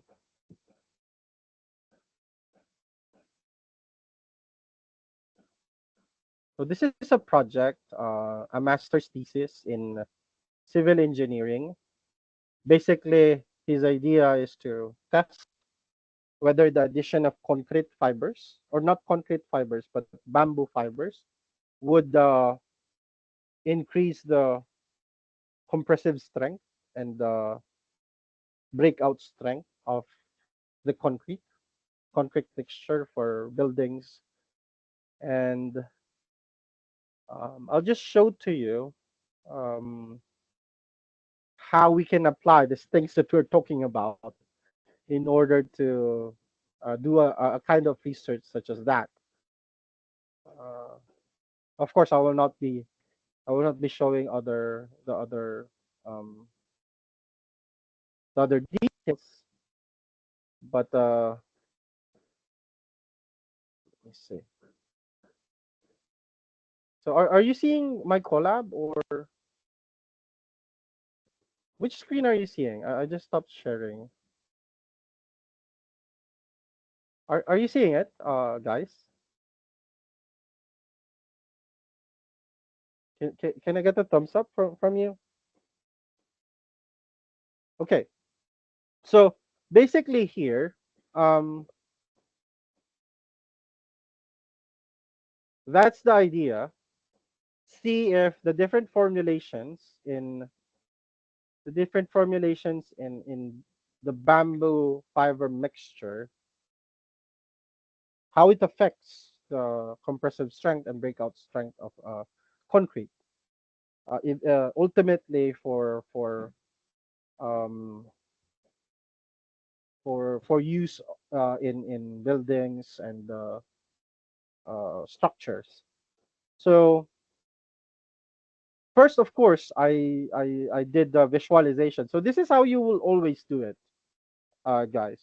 So whenever you have a project, and I highly recommend that you take on this kinds of projects. Start with a basic one. Look for individuals that are looking for your data skills. Try to hone them in there. So here I visualized the compressive strength of the bamboo on grouped by the different mixtures. So you have here the control, which is a zero formulation of the bamboo fiber. You have 50% formulation, you have 75%, and you have 1%. Notice how effective data visualization is in having a glimpse of what to expect. Okay. So in terms of compressive strength, as you can see, the control, or that mixture without any bamboo fiber, has the highest compressive strength. And as you can see, the addition of bamboo fiber actually reduces the compressive strength. So if you're hypothesizing that it increases the compressive strength, that's the that's not the case. Okay. Now this is just a visual thing. Okay, this is a descriptive thing. In order to you to validate whether that is statistically statistically true, you have to do formal tests. And as you can see, there are more than two groups here. So you cannot just apply t-test. You have to apply um, analysis of variance, which is the one that I showed you with the different Setosa versinica and versicolor iris flowers. So you are now expecting that this group is significantly different from the others, right? And it gives you an idea that in terms, yes, of a compressive strength, it's not so good to add bamboo fibers. Now, in terms of pull-out strength, we would be observing a different scenario, a different result, because it seems that when you add 50% by bamboo fiber content, the pull-out strength, okay, the breakout strength actually increases. So it's kind of affecting it in a positive way. So all of these are visualizations that you can just do immediately after you have checked that your data set is properly set up. There are no errors, and then after that you can do the further analysis. You can run the analysis of variance, do prediction. You can predict it and see the other details as well. So yeah, you'll be doing a similar thing. Not this data set, a much complicated one, I should say, in your final exam. So in your final exam, that is a week from now. So the Saturday after the next will be your final exam in statistics. Oh no. It would start on Wednesday next week. But because I don't think that it is sufficient to give you just one day to finish it. Usually a project would be requiring you longer time because you would be thinking, you'll be strategizing, and now you would attack the problem and the how would you structure the data set so that um it would be in a format that you can feed to Colab. So I'll be giving you a data set. That data set contains, I think, 40 variables. Okay. And then you have to do data cleaning for the first part because that data set is a real data set, by the way. It is a real data set. So I'll be just tweaking some parts because I need to do that for, um, for, um, for protection or I don't know how to call it, anonymity, something like that. But it's perfectly fine to use it in our class. So I'll be changing it a bit, but first, again, you have to do data cleaning. You have to set it up properly. Second is you have to do descriptive statistics, describe your data, understand it. Third, set it up for analysis, answer the structured questions that I have. So I think I have 5 questions in there that you have to answer. So the methods that you need to apply there is or are analysis of variance, the one that I did during the class, correlation analysis. Okay. We also did that in class. So you can go back to the lecture and or with John, I think John has a mock exam for you. At least you'll be guided properly. And third, you have to provide me the interpretation. What do the results mean? What are um, the values that are being shown uh, actually mean? So that would be the setup for your final exam, and that is the most challenging part for the course because we will be combining your developed skill in Python and your developed understanding concepts in statistics. The Python part is easy. It's perfectly fine to do AI, to use AI, Gemini, or whatsoever, ChatGPT. I have no issues with that. Okay. Um, but what I want to see in your exam is your ability to execute the things that you have learned. I think that's the most important uh, thing that I should see from your output. Okay. And after that, we'll be having Power BI uh, the Monday after the next. And Power BI is very easy. It will be a treat for you. Power BI is just a treat. So that's it for today's session. I hope you learned something new. Although the discussion was very technical, I still hope that you learned something. And yep, see you again on Wednesday. Okay. Thank you very much. Bye bye.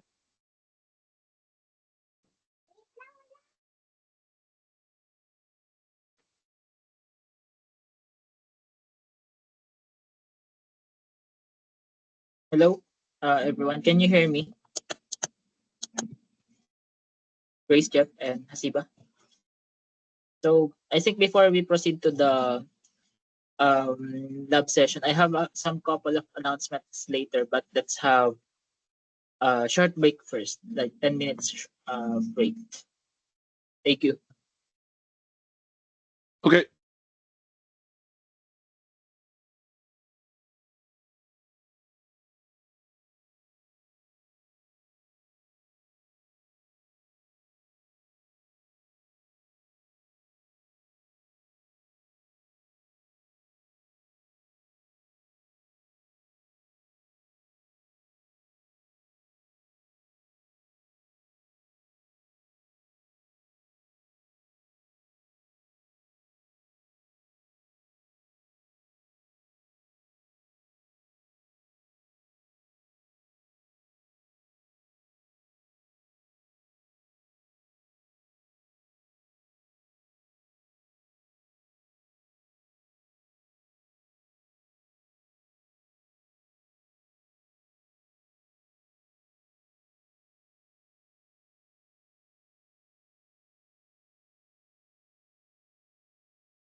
Hello, everyone. Sorry on keeping you waiting.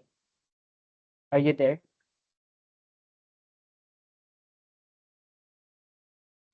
I'm here.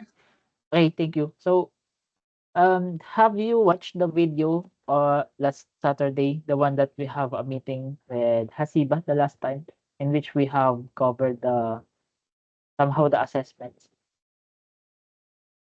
And the codes of Hasiba is perfect last time. I just have some uh suggestions on her part. So some announcements.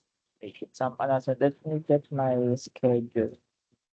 So our schedule for today's week is I already consulted it with Sir Jeff, and he said that it's okay. Like on our lab sessions, we will perform those statistical tests, just like what we did last week. Last week we have covered t-tests, paired t-tests specifically, and independent t-tests, as well as their assumptions, and also what to do if the assumptions is violated. What are the alternative tests that we can use? So our plan for tomorrow is to have a hands-on for the chi-square, one sample t-test, and ANOVA. Okay? Chi-square, one sample t-tests, one-way ANOVA. Those are the tests that we will perform tomorrow. I already prepared the data sets for that. If you want to, I can already send it on the Discord.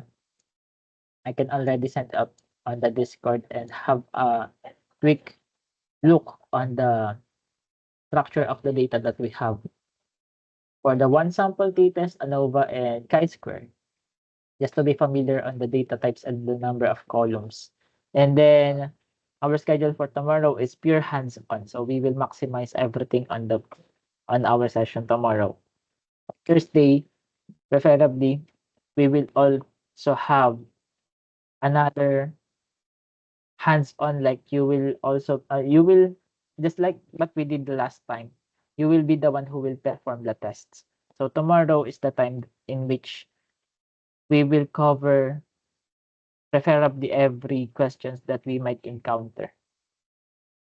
I will show you and we will perform how to do those statistical steps step by step.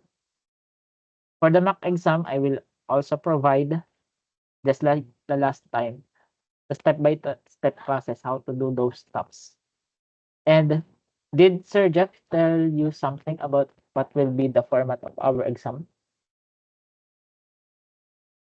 Did you tell did he tell any format? Yeah, he said it'll be like a rough data set for us to do the like cumulative Python and the statistical stuff. Okay, but I think it's okay if we will do the mock exam, because we don't know, like I'm not sure, knowing Sir Jeff, I'm sure that he will not say that in this problem use this particular test, use this independent t-test, use this dependent t-test.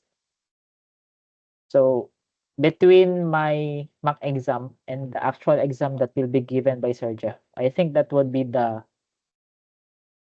main difference, one of the main difference. He will not say what particular test you will use. On my mock exam, I am saying that on this exam, use independent t-test and the steps are provided how you will do it. But I'm sure that the materials that I'm providing you for the mock exam will help you to accomplish the exam for Sir Jeff when the time comes. And I also said to Sir Jeff that on the mock exam, they needed, let's say, 2 days to complete the task. So on the exam, I told him to consider giving you long time in completing the exam. But what I can say is after you finish the statistics class, in our class, consider yourselves graduates. Be confident that you will receive your certificate. That's the thing that I can say. Because the Power BI session, it will be a piece of cake, I swear. It will be a piece of cake for you. Like the things that we have in the Power BI, you can learn it in a week. I swear, you can learn it in a week. So the fundamentals that you need to learn compared to the difficulty of statistics conducted through Python, you will find Power BI something that is, let's say, 10% difficulty only of the statistics. So I'm sure you would enjoy that part because it will be somehow a rest for your minds after that heavy statistics. And in Power BI, we will focus only on the descriptives. Descriptives in the sense that you will use visualizations to describe your data sets. How many are the missing values? What's the relationship? What's the possible relationship between these variables? So using visualizations, you can do that, and visualizations are somehow Excel visualization on steroids, something like that. It is like upgraded version of the Excel. It is very powerful. It is so easy to use that it is just a drag and drop type of interface, something like a pivot table, if you can still remember that on the Excel. It looks like something like that. But instead of showing you the table, it shows you visualization. It is it is fun. It is fun. The Power BI part. You will be just challenged on the exam, but overall, Power BI is the easiest. Easier compared to Excel, I guess, or maybe next to Excel. Excel is the easiest. Power BI is the next one. Okay, do you have any questions and concerns on the data sets that we have provided the last time? Maybe it's better if I will share my screen. And let's look on the codes of Hasiba, because right now I don't have my codes for this exam. But since I think all of you already submitted, even the last time, let's take a look on the dependent t-test and independent t-test submitted by Hasiba. And let me know if you also have the same set of codes and you also have the same conclusions as Hasiba. So let's focus first on the dependent t-tests. Okay, for the dependent t-tests, this is one of the conversation that I had with Sir Jeff. I said to him that I also enjoyed the statistics using Python because when you are when you know how to do statistics in Python, the only time that you would find it hard is the first time that you will perform the dependent t-test. But in the future, if you will perform again the dependent t-test, what you just need to do is to replace the file that you have. Of course, given that that data that you are using is already clean, okay? If the data is already clean, it is ready for the analysis. What you just need to do is to replace the data frame and make sure that the format of the data is like this. And you should be fine. Just run every cell again and it will give you the output that you need. So on the analysis of Pasiba, under the dependent t-tests, first she uploaded the CSV file for the dependent t-test mock exam. And this is the format before and after. So let us review first what's the problem here. The problem here is to determine if the training for the employees is effective, and it is being measured by the number of tasks they can accomplish in a given week. Before the training, the employees have this number of, and they can accomplish this number of activities in a week. But after the training, they have accomplished this. They have this recorded weekly accomplished number of activities. So you want to determine if the before and after is different. So following the file that I provided, that is always the same, you should extract the before and after columns and know their differences. You have the before, which is just the series or the column for the before, and after, which is just the column for the after. And you will compute for the differences. And these are the differences. And Hasiba performed here some descriptions. It is what I can say is include this in your analysis. Like before you do the assumption testing, describe the data first, improve the analysis by incorporating additional visualizations such as box plots if that is available, something to describe your data. And then after that, after you describe the data, you will do the assumption checking. Here we are testing for the normality of our data using a QQ plot, visual inspection only, and it looks like this. Somehow the data is as per the visual inspection, the data is somehow not following normal distribution. And performing the but performing the Shapiro-Wilk test, it says that our data is normally distributed because the p-value is less than greater than 0.05. We failed to reject the null hypothesis. And I told Hasiba that this is one of the perfect ways to state the result of a hypothesis testing. The p-value of Shapiro-Wilk test is greater than 0.05. Therefore, what's the meaning of it? We failed to reject the null hypothesis for the normality. And this indicates that the difference between before and after scores are normally distributed. So this is a perfect way to describe what have you found on the analysis. So here somehow it is not normally distributed, but basing on the p-value, it is normally distributed.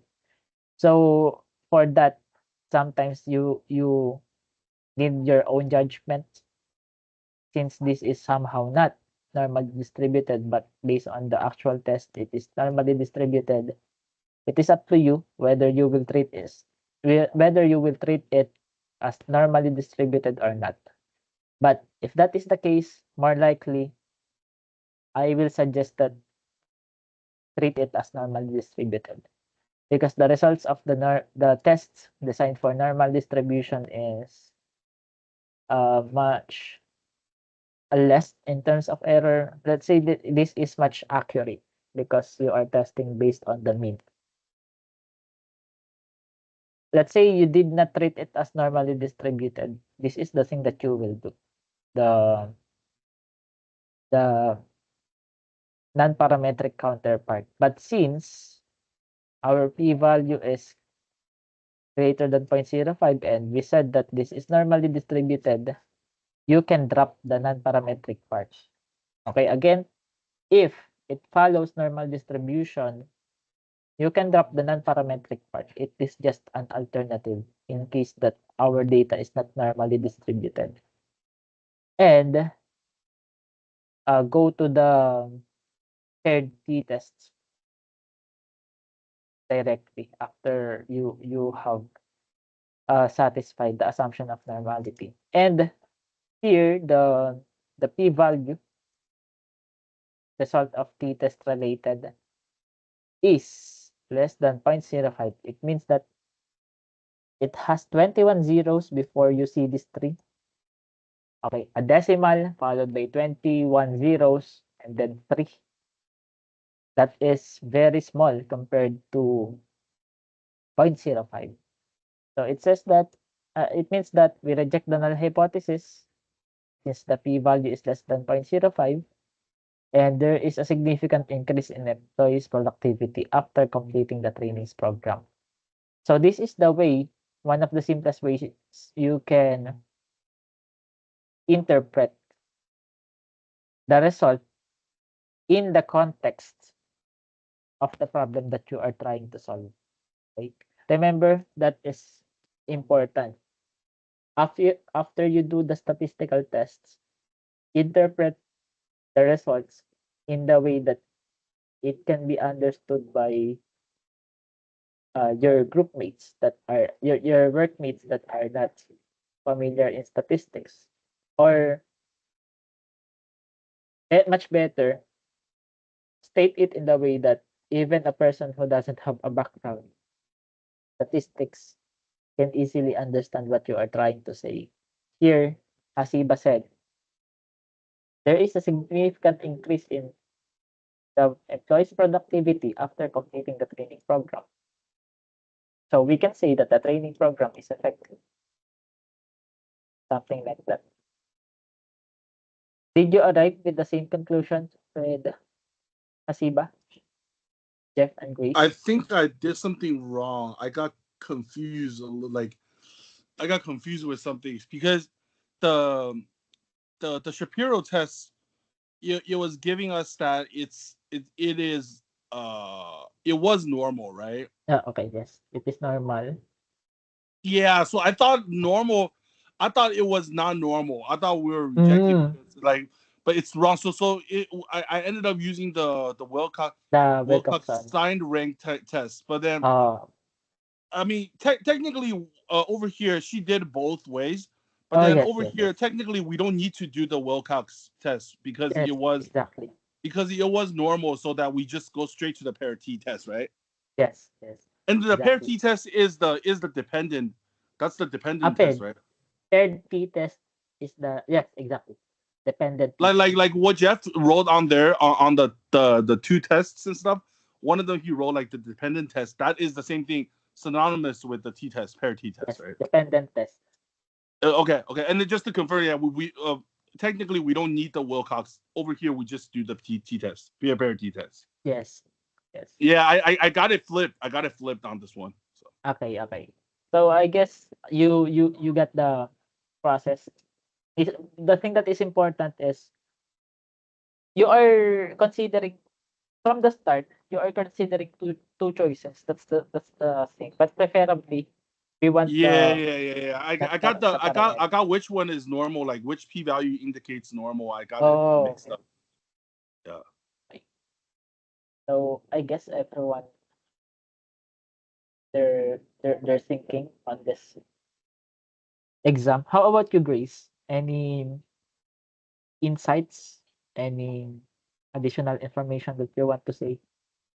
Sorry, I had to switch to my phone. I don't have what I have Oh, up. I okay. remember doing the P test, Mhm. but I can't remember like the next step what I did following what you just showed. If Okay, it was okay. same or what my result was. Okay. You know, I'm happy that you somehow you followed the process. It is a process that even people who are practicing statistics for a very long time is not performing. Like, especially there are some, I'm not generalizing. There are some people that has high degrees that then that the time they saw before and after data, they will automatically say perform paired t-test. That's not the case. You need to check the assumptions. That is the pitfall of most statistical practitioners. They are not testing, they are not seeing what's the property of your data. It is like you are giving a prescription without knowing what's the disease of your patient. So we should treat our data as a patient and we should provide the best medicine for it. That's what I can say. Let's look over the independent test of okay. As you can see, the same libraries. It is always the same. If you are doing statistical test Python, the good thing is the things at the top is always the same. There are some modifications, but it is easy to spot since this is always the same. If you are using other plots, maybe you need to add another here, but it is easy to spot. But in performing the basic tests, this is enough. Okay, again, she just read the CSV file, and we saw that it is divided into. I suggested that remove the dot head so that you can also see the bottom version. And we saw that there are A's for the group and there are B's at the group. And the problem here is we are comparing group A and group B athletes. Group A, they receive, I think the supplement. Group, no, group A receive, I'm not, I can't remember it really well, but one of them receive a supplement, one of them receive placebo. And we are interested, is the supplement effective?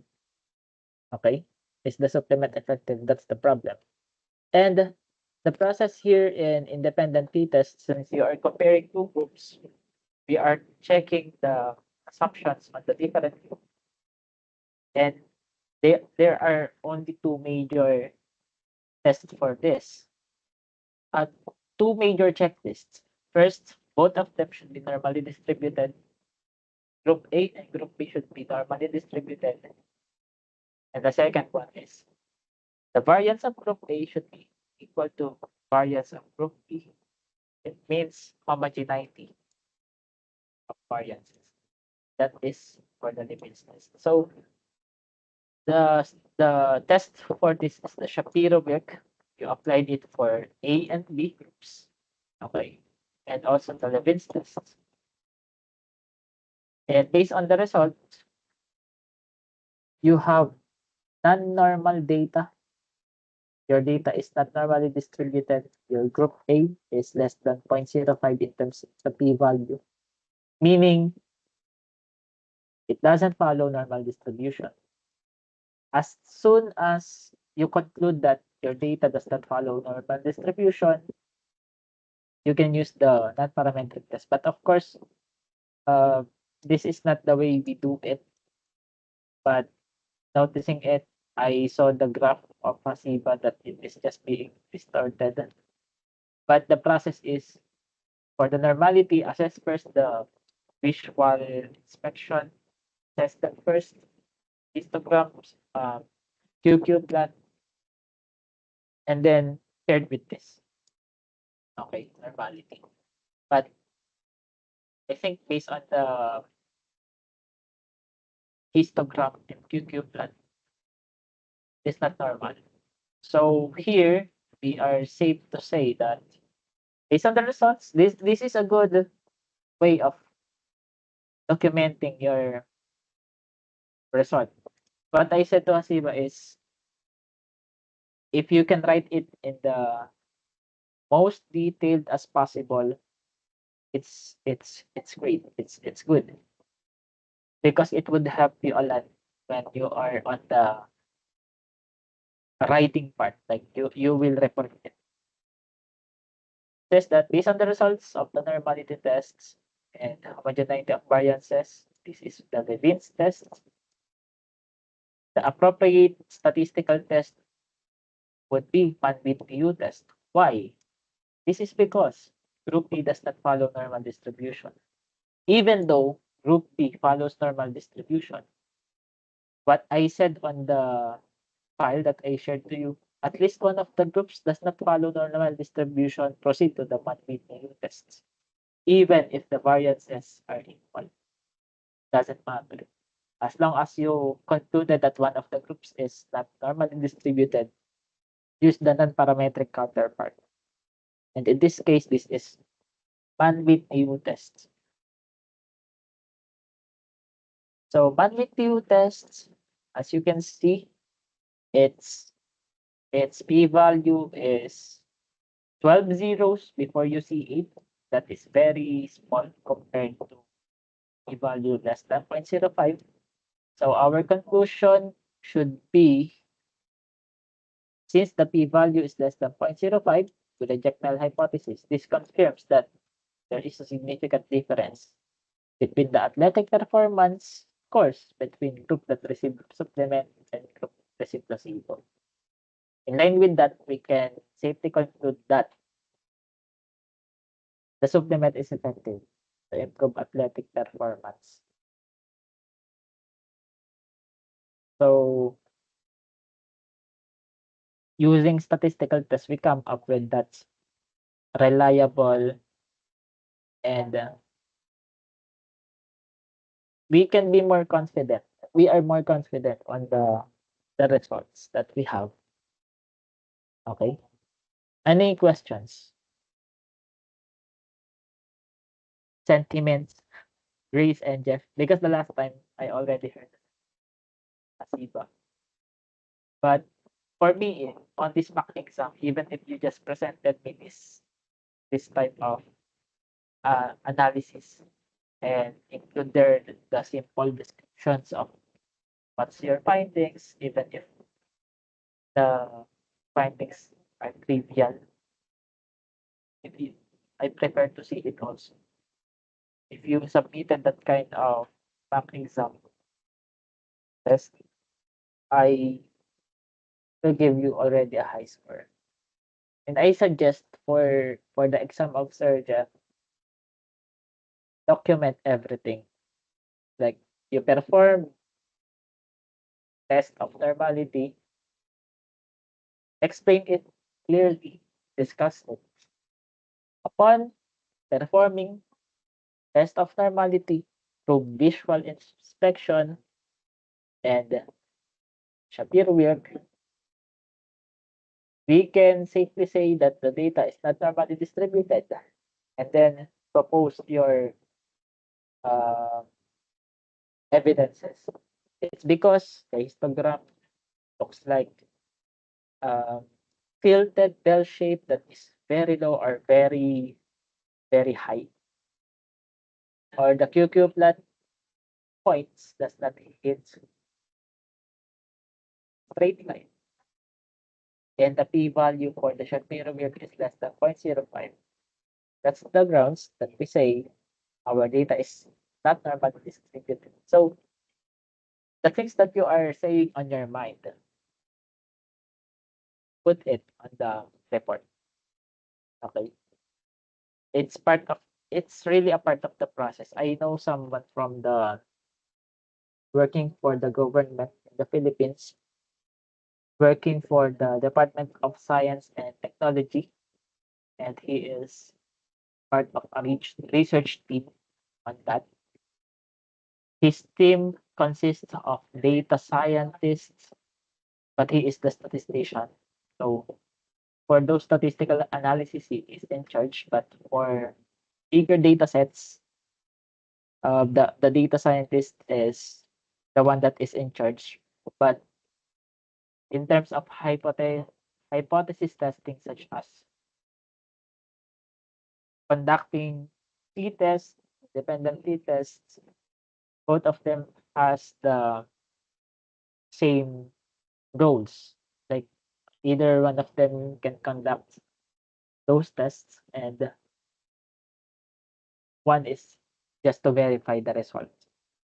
And since they are working on team, they are required to report Why did you do these tests?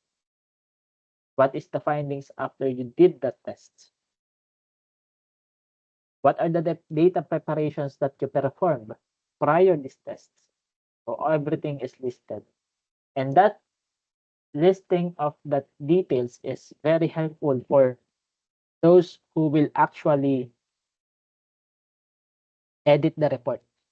For those who will write the who are assigned on the write-ups. That makes the team efficient.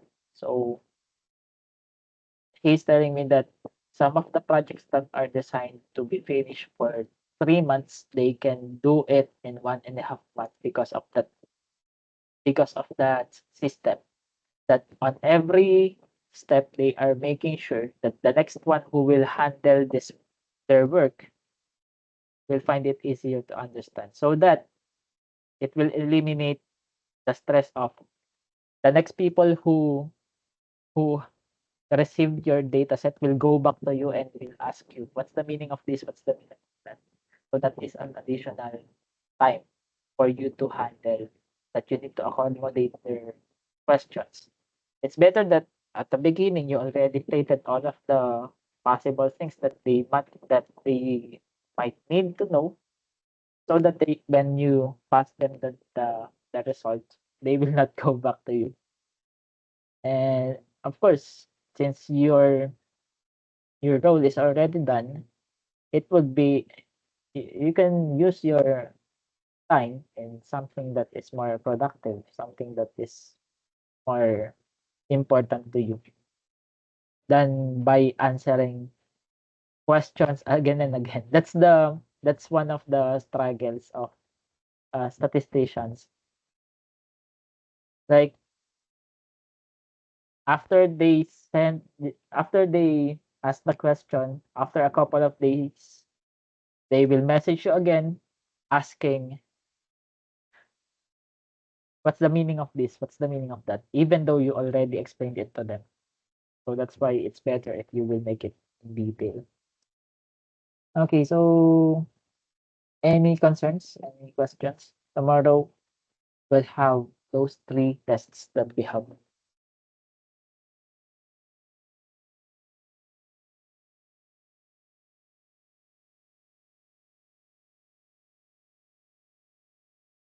Sir Jeff also messaged me, I think yesterday. He said he is challenged on how he will teach the probability theory to you,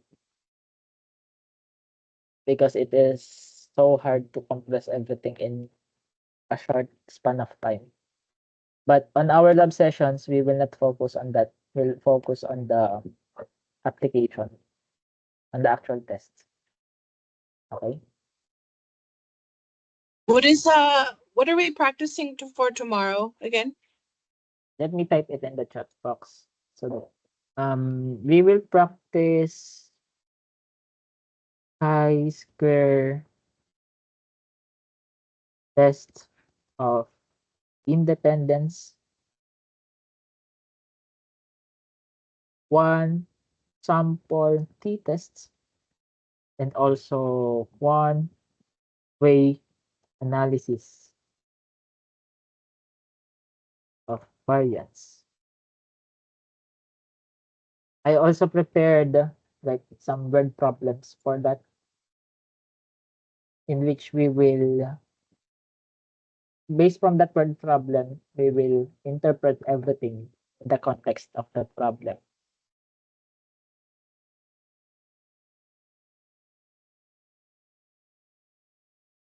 We don't have. Okay, I will ask Sir Jeff about that. I also don't have the copy of the modules because it is new. I only have access on the modules that are old, such as the Excel, SQL, Python, and also Power BI. Yeah, because today explained earlier, I was like distracted. So I heard the lesson. I just need to review the slides, I think. Okay, and it's better if I will also post the video right away, so that if you want to go back on the video, so you can have your access. Okay, so I think everything is already settled. So, yep, that's it. And see you tomorrow. Wishing you the best of luck to everyone. Thanks, John. Thank Good luck. you. Yeah. Thank you. Thank you. Thank you. Bye.